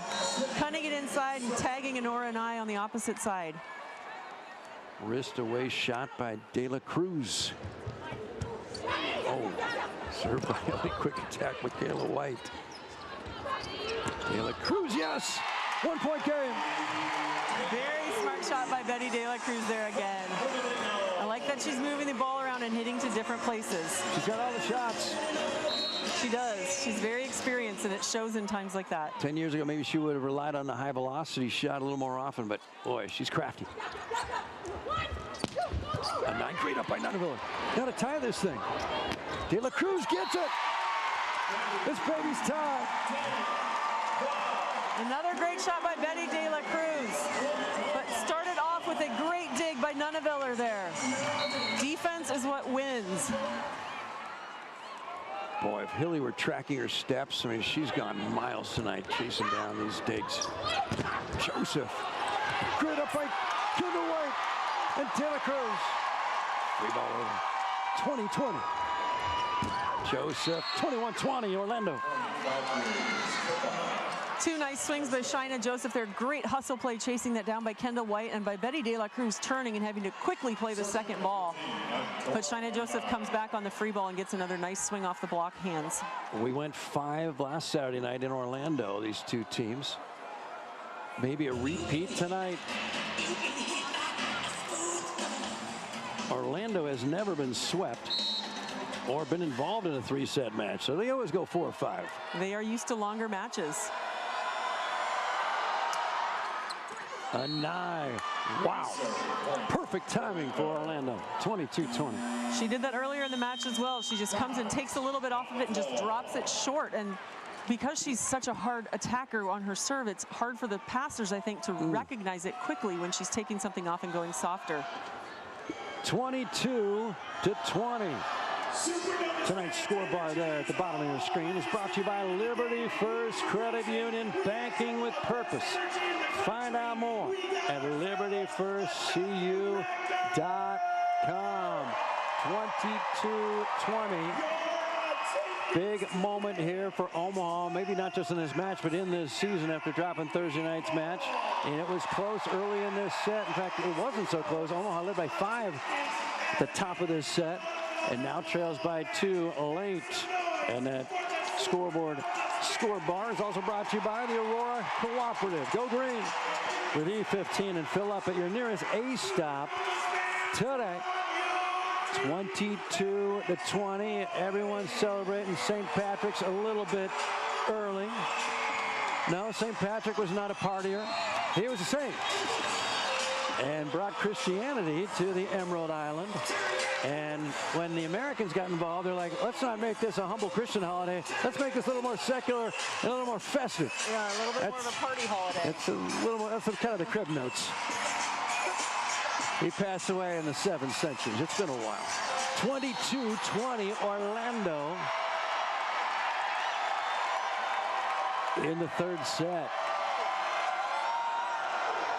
Adora Anai, Hawaii native serve. Okay pass. Mia Reed skies, swings, gets it in. That was a great set by Hilly. That pass was just a little tighter than they would have liked.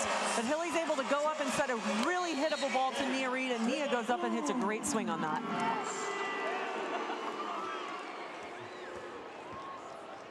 Betty De La Cruz staying in there and firing that wicked serve. Overpass, shot back by Nunaville. We're tied at Omaha. Started off by a great serve by Betty, just putting some heat on that ball. If she can stay on that, she'll be able to pull out Orlando's passers a little bit more. Timeout, Orlando.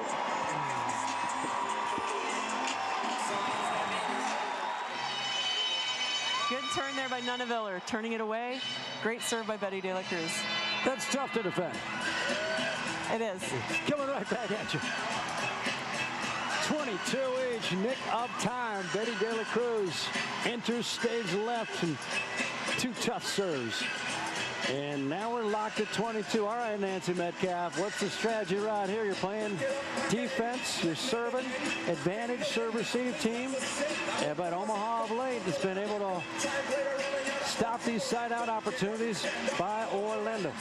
I'm telling Omaha, if I'm a coach, I'm telling the front row, watch for the tight passing, because Betty's going to go back there and put some heat on the ball. That will lead to overpasses more often than not. Other than that, we have to stay disciplined blocking. We have to close the block. If we leave holes in the block, it's almost impossible to dig through it. So let's say there is a tight pass by Orlando. How does that shift the defense for Omaha? What should the defense do? Well, I think it depends on where the hitters are attacking. If there's a hitter coming behind, the left side blocker is going to come with that attacker. The middle blocker will then be responsible for the tight pass. It just depends where the passing is going. 22 apiece.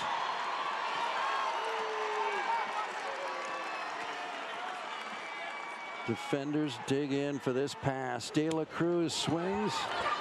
It's passed by Murphy. Tip shot, China. Joseph, nobody. No, what a pancake! Kendall White. Nonaville delivers. Wow. Kendall White with a fantastic hustle play there to pancake that tip up. We know that Michaela White was thinking this is a big block.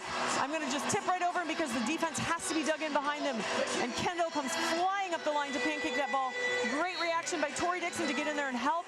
And Brooke Nunaville, again, with such a smart turn on the ball. Adversity, no problem. 3 in a row for Omaha. De La Cruz. That's an ace! 4 in a row for the Novas. She has been snapping the ball pretty much straight ahead of where she's swinging on most of her serves. That ball, she goes up and she turns her thumb down and it trails away towards left back, right into the open court because Jill Gillen is already bailing out, thinking she's serving to the other side of the court. Now for the set. Gillen. Set over. That's a comeback. That is a comeback. Omaha showed some grit there. They started out great early, but they struggled in the middle of that set. To be able to hang in there and find a way to make it a win for them at the end of the set is tremendous. 5 in a row to finish off the third. 2-1. Omaha. Betty Dela Cruz serving. Omaha to victory, set 3. Come back for the fourth.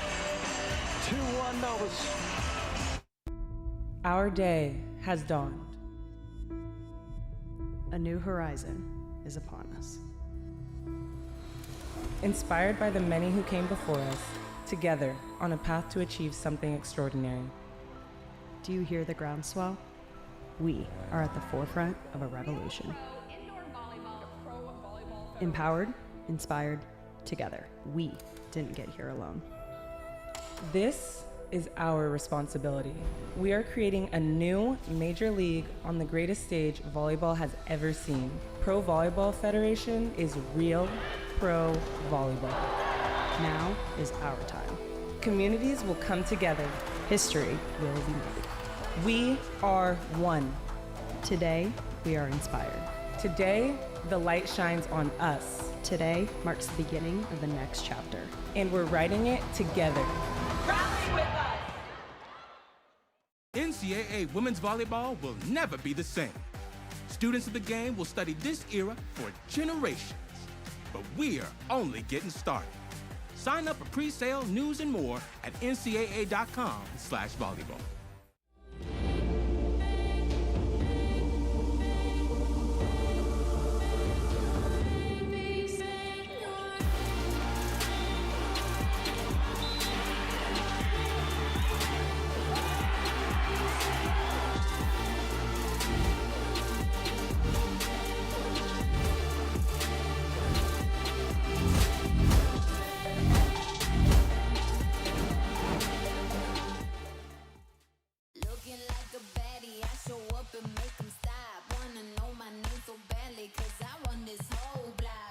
With the official Pro Collection apparel today. Available exclusively at realprovb.com and provolleyballshop.com.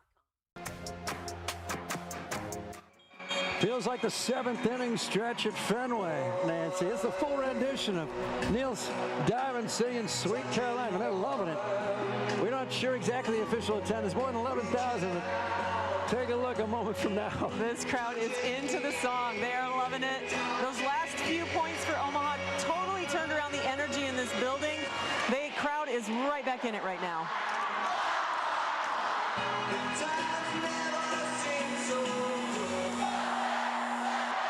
Pro Volleyball Federation is proud to share its first national nonprofit partner, Girl Talk. Girl Talk inspires all girls to be confident leaders through peer-to-peer mentoring. Pro Volleyball is proud to work with Girl Talk to add to their nearly 100 clubs across the nation and continue to help all girls define their leadership skills. Any girl interested in starting or joining a Girl Talk club can visit mygirltalk.com.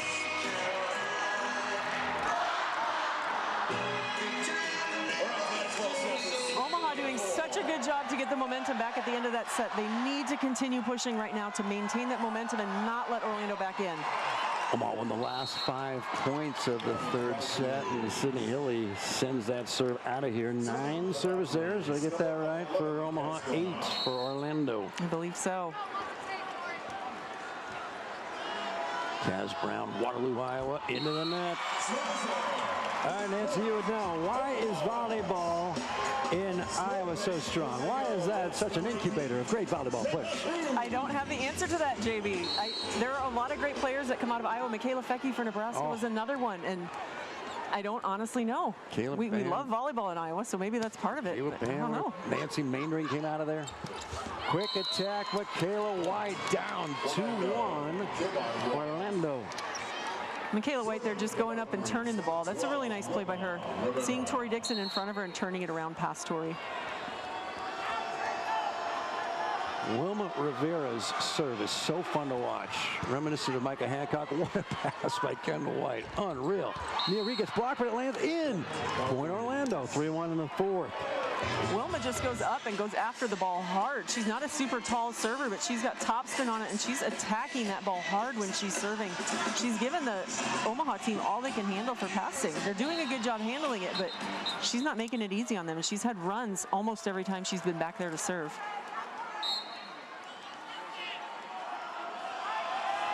Rivera looking for her second ace tonight. She's got the third most aces in the league. Bang. Another tough pass. Out of system. Nunaviller deals.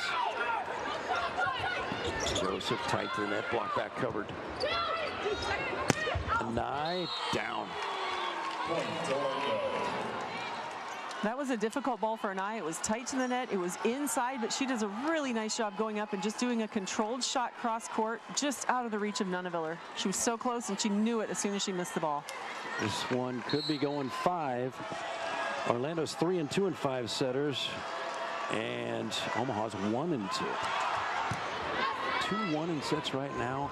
Supernovas, low set, pushed across by Dixon. Gillen.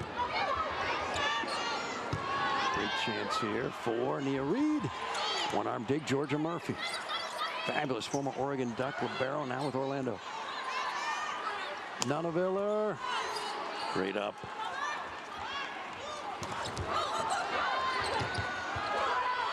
Nia Reed got it. Great swing by Nia Reed, but several nice plays there. Nunaviller has had several balls in the last few plays that she's been getting out of system sets from middle back, and she's going up and taking aggressive swings on them. I like to see that. At this level, it's so hard to give a ball that's a free ball on something you can jump and attack, even if you're not attacking full strength. Rivera feeds middle. Michaela White mishits. Nice up by Nia Reed. Gets it back. Winds up, not down. And Nye. A push shot falls. 5-2 Orlando. Yeah, that's just more of a junk ball almost. And Nye's just trying to get the ball over the net. It's such a high set from so far away. And she made a smart play, and they got a score out of it. Dora Anai averages 18 kills a match.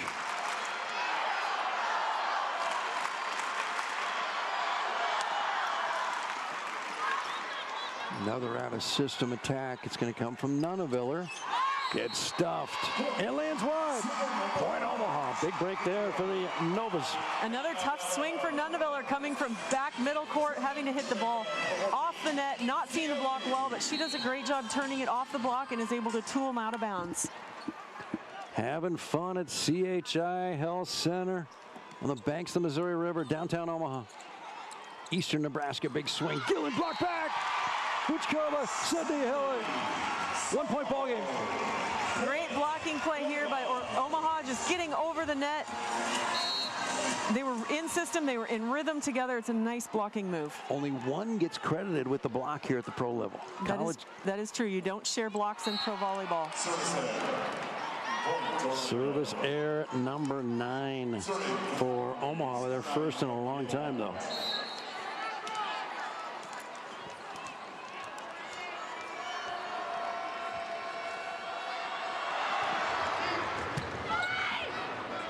Nunaville gets it back tight to the net, though. Didn't have a lot of options. Point on the block from Joseph for Orlando. Shaina Joseph is such a big block that if it's tight, it's tough for any attacker. Nunaville are trying to tool her out of bounds again, but Shaina holding strong and pushing it back in. Kayla White, MK White. Pass by De La Cruz again. Brooke on the repeat rule. Dug by Rivera. Shaina Joseph. Block back. Basically a free ball. The slide, and Puchkova gets stuffed. It's 8-4 Valkyries. And on that ball, Orlando sends 2 blockers with the middle. You can see Gillen reaching in and Kaz Brown reaching out to try to close together. Boy, free ball results in a block. Brooke Nunaviller Kaboom! 8-5 Valkyries. There's some heat from Nunaville again, getting a ball that she's set that she feels able to swing at full speed, full strength. She converts it really nicely. 2-1 in sets. Omaha trailing 8-5 here in the fourth. Trying to win 4 matches against Orlando this year. That's tough to do. Betty De La Cruz this time gets dug. Joseph kind of got all tangled up in that jump. Miss hit, point, Omaha. Yeah, that was a tough angle for Shaina Joseph to try and hit that ball, and she tried to stay aggressive on it, but unfortunately didn't work for her. Good serve by Nunaviller, though, pushing him deep, staying aggressive. A week ago tonight from Orlando on the University of Central Florida campus, 5-set match won by the Novas.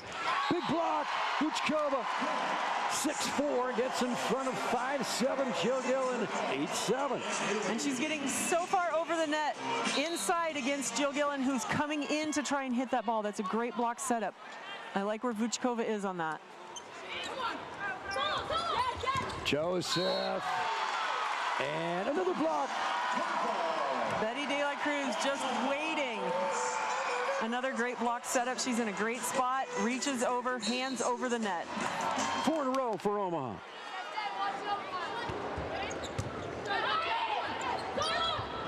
Joseph through the double block. 9-8 Orlando. They have to win this set. A nice block touch here. Vuchkova reaching out there. Unfortunately, defense couldn't quite pick it up. Shaina Joseph, part of one of the great coaching jobs ever in college volleyball. The 2017 Florida Gators. What a job by Coach Mary Wise. Back row swing, out of bounds. Point for Orlando, 10-8. That team didn't really have a strong second outside, and you need one to go deep in December. They get to a Final Four, and they pull off one of the great upsets in the history of the tournament, beating the 2017 Stanford Cardinal. Morgan Henson, that bunch. Big kill by De La Cruz. 10-9 now, Orlando. And that Florida team then ultimately fell to Nebraska in the championship match in Kansas City. But for them to get that far and to beat that Stanford team that otherwise won 3 national championships, pretty remarkable on that day in December in 2017. Yeah, that's quite the run. She was in the middle of that. Rivera, the slide tip shot, Kaz Brown, nice up. Vuchkova. Back row, Nia Reed, not over. 11-9. Great up by Vuchkova there, playing defense on the tip. Nia Reed trying to return the favor and tip short to Orlando and just didn't get it over the net. Now and then she'll make an error, but I think you live with that because of the electric arm she has and the jumping ability. Back row, Nunaviller. De La Cruz off the block and out. 11-10, Valkyries. I think Betty started out really strong for Omaha tonight, and then she kind of tamed off a little bit towards the middle of it, but she's come on strong again this 4th set. Sydney Hilly gets this one in. Bad pass, they're out of system. Anai out. It's all about the first contact. The bad pass results in a bad swing. It's 11-8. Yep, the block knows it's going to her based on the pass, but they do a good job of not reaching straight up and getting a bad touch. 3 in a row for Omaha. The side, Kaz Brown, Doug. Now 4 in a row. Betty. Great up by Anai. No one played the second ball till the last moment. And now a free chance. De La Cruz off the hands and out. Great swings in that entire rally by Betty De La Cruz. Going hard on the first one. Orlando's able to pop the ball up, but not get a swing coming back, and tooling the block on the second swing. Another Omaha run. Remember, they finished off the 3rd set with 5 in a row.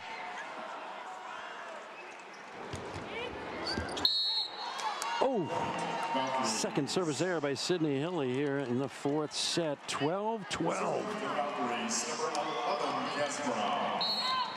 Those Bolt 6 replays, very cool.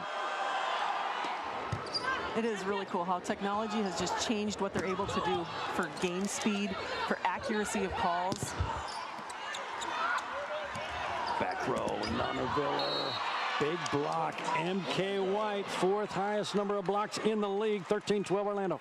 MK making a really nice move there. She just reaches over into Brooks' cross-court angle and is all over the ball. It's a great block move. James Madison, wow, 6'4". That was a great recruiting job. Kaz Brown played at Kentucky. Timing off on the De La Cruz roll shot. And the tip shot drops for Adora Anai, the Utah Ute, 14-12 Orlando.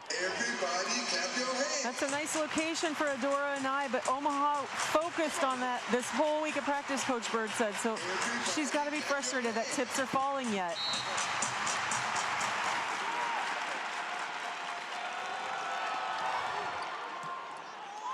Nice pass by Nunaviller, but a tip shot won't drop. Anai. Will Betty take a full swing? Yes, she will. And she gets a kill. Another swing I love to see. That's a tough ball. It's out of system. It's high. It's from back in the court. Betty going up and taking a huge swing on that. It's great to see. It's a tough angle, and she's prone to go with the tip shot on those, but just felt that she might wind up. Yes, you read it correctly, because you're right. Most of the time she ends up either passing that over or setting it over. But she went up and chopped at it. It was a great hit. I don't think Orlando was expecting her to swing either. Shauna Joseph was climbing the stairs on that one. I don't think she was in bounds, but she was having fun. Almost got to the concourse. Betty ran 4 points to finish off set 3. What a serve. Great pass. And Joseph stop. Tori Dixon. Great serve by Betty De La Cruz, putting the heat on it. Great job by the Omaha block, getting over the net. Second most blocks in the league. Former Golden Gopher. Tori Dixon, longtime national teamer. De La Cruz has an ace tonight. Not that time. Anai tight to the net. Omaha near Reed, block back. Great chance here. Sydney chooses back row. Betty De La Cruz over there. They'll scatter, set up the offense. Tori Dixon, kaboom! Again, running Tori Dixon wide there, making the middle and the right side have to choose who they're going to commit to block. I love that play with Tori Dixon when you've got such a big middle blocker and such a big opposite. Media timeout, 2-1 Omaha, 15-14 in the fourth. Trying to finish this one in 4 at home. NCAA women's volleyball will never be the same. Students of the game will study this era for generations. But we're only getting started. Sign up for pre-sale, news, and more at ncaa.com/volleyball.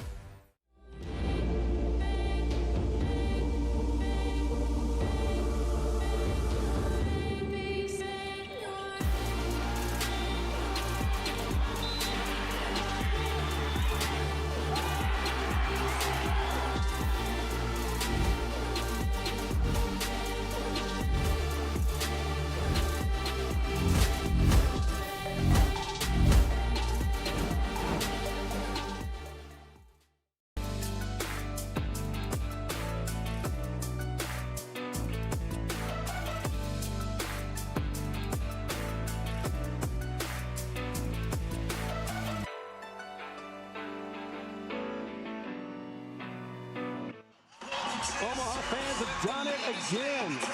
For the 3rd time this season, an attendance record for pro volleyball in the country. 12,090 tonight in attendance, and they're loving it. The home team up 15-14 in the fourth. 12,090 on a Saturday night in mid-March. It's so fun to see, and this crowd is giving energy to the team. They are feeding off the team's energy and the way the team is playing. Orlando in 5th place. Omaha in 2nd, 1 match behind the league leading Atlanta. An ace for 2nd tonight. You can hear the crowd when she goes back to serve. It sounds like they're booing. They're saying cruise every time she gets ready to serve. She responds with an ace. Why is this so tough to pass? I think because her ball moves. She doesn't always hit it the same direction, the same spin on it. That was way in. Wow. And Adora and I showing why she can be so successful. Goes up, swings high, finds the hole in the block, and just pounds it in the middle of the court. A little bit of attitude. Yeah, a little bit, yes. Kaboom. Wow. 16-15. There's a dent in the deck after that. Adora and I swing. That's a tough serve. Great pass. Tip shot, Nia Reed, no. Whistle. Net violation. Nia Reed, we're tied up at 16. Wilma Rivera is doing such a great job serving tough. She goes back and lays into the ball every single time on her serve, but Omaha has really been passing her well. Here we see a replay. Nia Reed coming down. Didn't see it. Dixon, no. Georgia Murphy feeds a Nye. Great up, Kendall White. Two great liberos again tonight in the PVF. Tip shot, none of it drops. Brooke Nunneveller has such good court vision and awareness. Seeing that opening, tipping right over the block. And it can be a huge strategy to tip short like that, expecting the defender to come up for it the next time, and then you go long. Dixon line drives it. They're out of system. Anai winds up, fires, and out of system delivers. Another great swing by Honora Anai. She's going back to serve now, and if I were Omaha, I would take a step up because so far tonight, she has gone back to serve and cupped the ball, taken some speed off of it, and dropped it in front of Omaha almost every time on her first serve. So if I'm them, I'm expecting a shorter ball again. Anai has such a heavy arm. She doesn't wind up seemingly. She seems so in control, but there's a lot of velocity. She does. Sydney feeds behind. Nia Reed, kaboom! There's Nia Reed with some velocity of her own. Coming back on it. Another great pass by Brooke Nunneveller. Omaha's offense is started by how well they are passing the ball. Wow.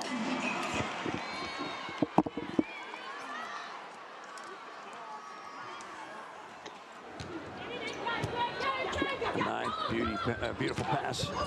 Joseph gets dug. For a 2-point lead, Nunneveller. Shaina Joseph off the block and straight down. 18 each. She's such a good jumper, and she hits the ball so high. She's at full extension, going high and deep over the seam of that block to the left back part of the middle of the court. Boy, how has she not played more? She has taken over for Ashani Taylor there on the right side. Nunneveller induces a net violation. 19-18 Omaha. That's a nice swing by Nunneveller. I think she had the kill even if Orlando didn't net. She's been doing a nice job getting to the ball on those sets. Will Brooke Nunneveller serve her college teammate from Oregon, Georgia Murphy. De Libero, a rookie. No, goes after a 9. Not a good pass, pulls her setter off. Still runs middle. Kaz Brown dug. Tip shot, Nunneveller, no. Shaina Joseph sails it. Point Omaha. 5 to go. There have been a few moments of inconsistency like that from Shaina Joseph. She hits some spectacular attacks, and then she mishits one, and see, I'm very familiar with that. I did it myself sometimes. But I think that inconsistency is really hurting Orlando because when they need a big play, it's hit or miss with her. Can Omaha do it again? 4 for 4 against an Orlando team which seems equally talented, but somehow Omaha's found a way in the first 3 matches, and for the moment 5 away from winning this 4th set and this match. 2018. What do you expect is the conversation right now in the Orlando huddle?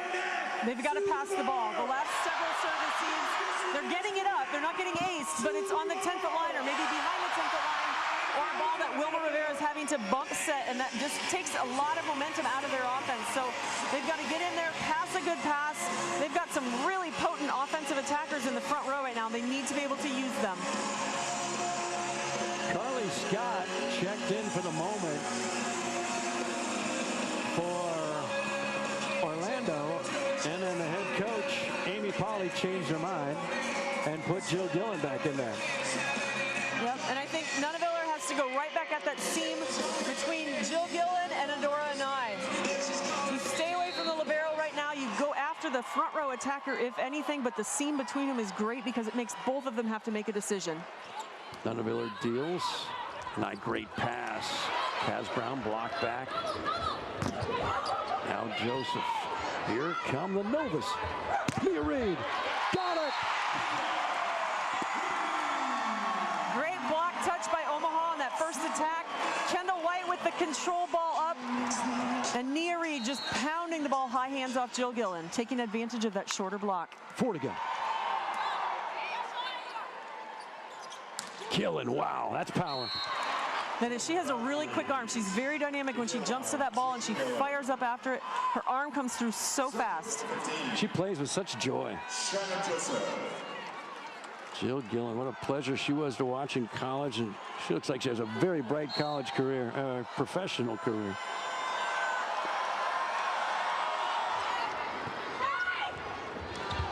De La Cruz. Here come the Valkyries. Jill Gillen. Out, no touch. Point Omaha. In that play, Guchkova was scrambling to get over and close the block with Sydney Hilly, which isn't a hitter you want to leave wide open. Jill Gillen's going for hands on Sydney Hilly and just misses. Paige Briggs back in now to serve for Omaha, trying to get something going again. Briggs. Bad pass by Anai. Murphy, the libero, has to come in and set the ball. Doug. Setter dump won't work for Rivera. Pretty De La Cruz for a huge point. Another. All Omaha late. Such heat behind that attack from Betty De La Cruz. Started with the great up by Brooke Nunaviller on the setter dunk. Great awareness because the libero is not on the court right now for Omaha. Nunaviller stepping in and filling that opening. Tonight's scoreboard is brought to you by Liberty First Credit Union, banking with purpose. Find out more at libertyfirstcu.com. And also by the Aurora Cooperative, helping you add value to every aspect of your operation. Check them out at auroracoop.com. 4 to go on a night that's 2 hours and 15 minutes in. Still very much undecided. 23-19. What has been the difference of late, Nancy, as suddenly Omaha's pulled away a little bit? Earlier in the match, when Orlando was having success, they weren't passing perfectly, but their hitters were finding ways to score anyway. They were ricocheting off the block, going high deep where there was no defense. Right now, Omaha is still keeping the pressure on with serving, but Orlando is not converting those anymore.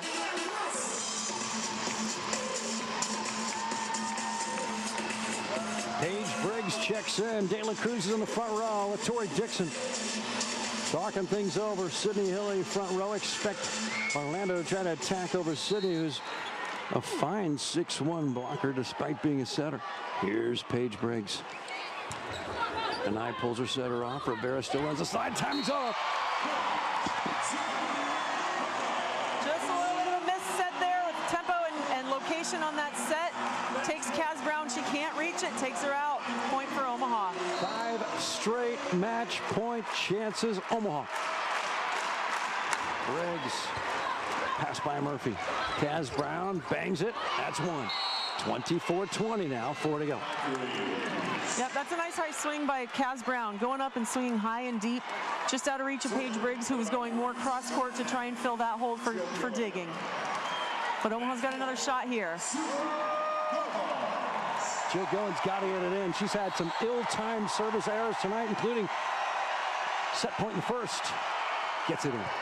De La Cruz tight to the net. Sydney back to her. Swings for the match. No. Free ball coming from the libero. Who gets the swing for victory? De La Cruz.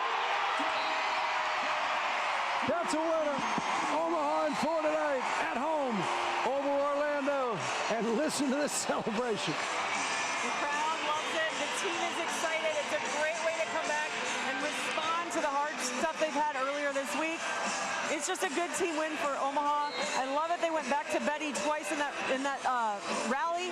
She's been playing well. She played really well in this fourth set. They know she's the hot hand. They go back to her. She doesn't get the first kill. They go back to her again. I love it.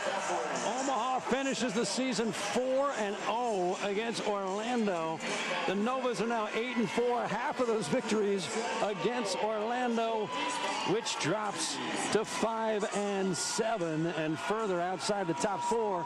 Those top 4 teams advance to the championship in mid-May. The winning team splits $1 million.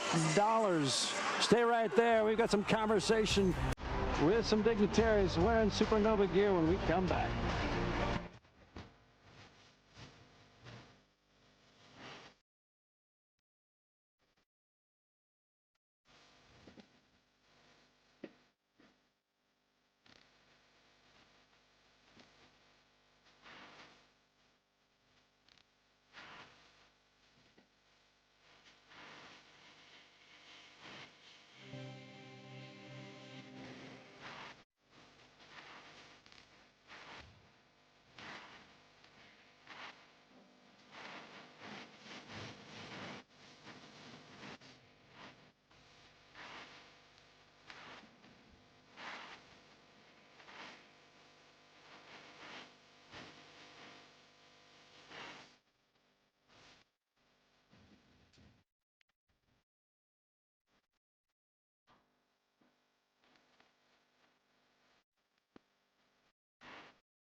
Welcome back to the celebratory aftermath that is the CHI Health Center following this 4-set win.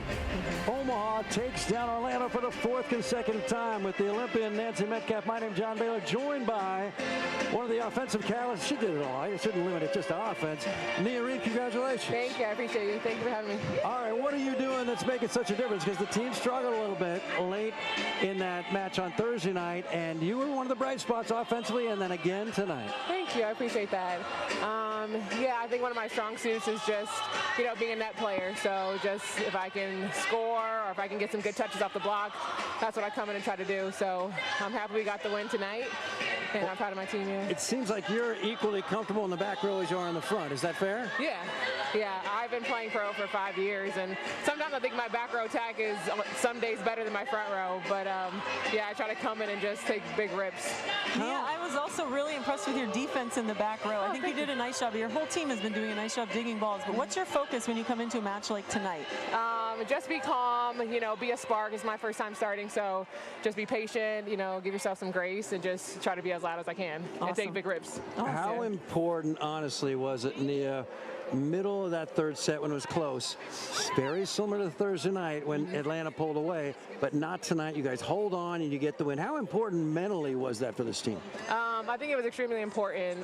One thing we need to do better as a team is just coming together and slowing the game down. So I think that's what we did. We looked each other in the eyes and we said, okay, let's go, turn it on. We play a game in practice that's called AOD, so we try not to let the other team get more than 3 points. So we did a really good job at stopping them early and, not letting it get too far away. What's AOD stand for? Adapt or die. Got it. Sorry. That's a motto for life. Yeah. Congratulations, Nia. Great job. Thank you. I appreciate you. Thanks for Nia coming. Reed, victorious. One of the victorious Supernovas tonight. Stay right there. We hope to talk to one of the coaches in the giddy aftermath of Omaha's win over the Orlando Valkyries. Stay right there. We got some coach joined us. We hope Laura Bird-Kuhn will be. But Nancy, I don't think it's possible to exaggerate how important it was for this team to figure out a way. Sure, it was just a single loss. Going into Thursday night, they had won 6 of their last 7, but the way it happened was a bit discouraging. And tonight, things seem to be eerily similar, but they found a way. Agreed, and I think you mentioned it with the interview with Nia, but there was so many similarities in the rhythm of the match and how the momentum shifted, and for the Omaha team to find a way to turn it back around and pull out the win tonight, emotionally, mentally, is such a big difference. Say hello to Laura Bird-Kuhn. She's the head coach of Omaha, and I just vaguely remember after Thursday night's match, she was a little candid and pointed, maybe even a little ticked off. How are you feeling after this one? I'm proud of them. I'm proud of that response. We fought. It's still, I mean, there were moments where it's like they start to play with a question mark is what I say, and you just can't be like that, especially in this game, the momentum. But I'm proud of the way that they finished the third and right there. Is it attitude? Was it skill they brought tonight they didn't on Thursday night? What was the difference?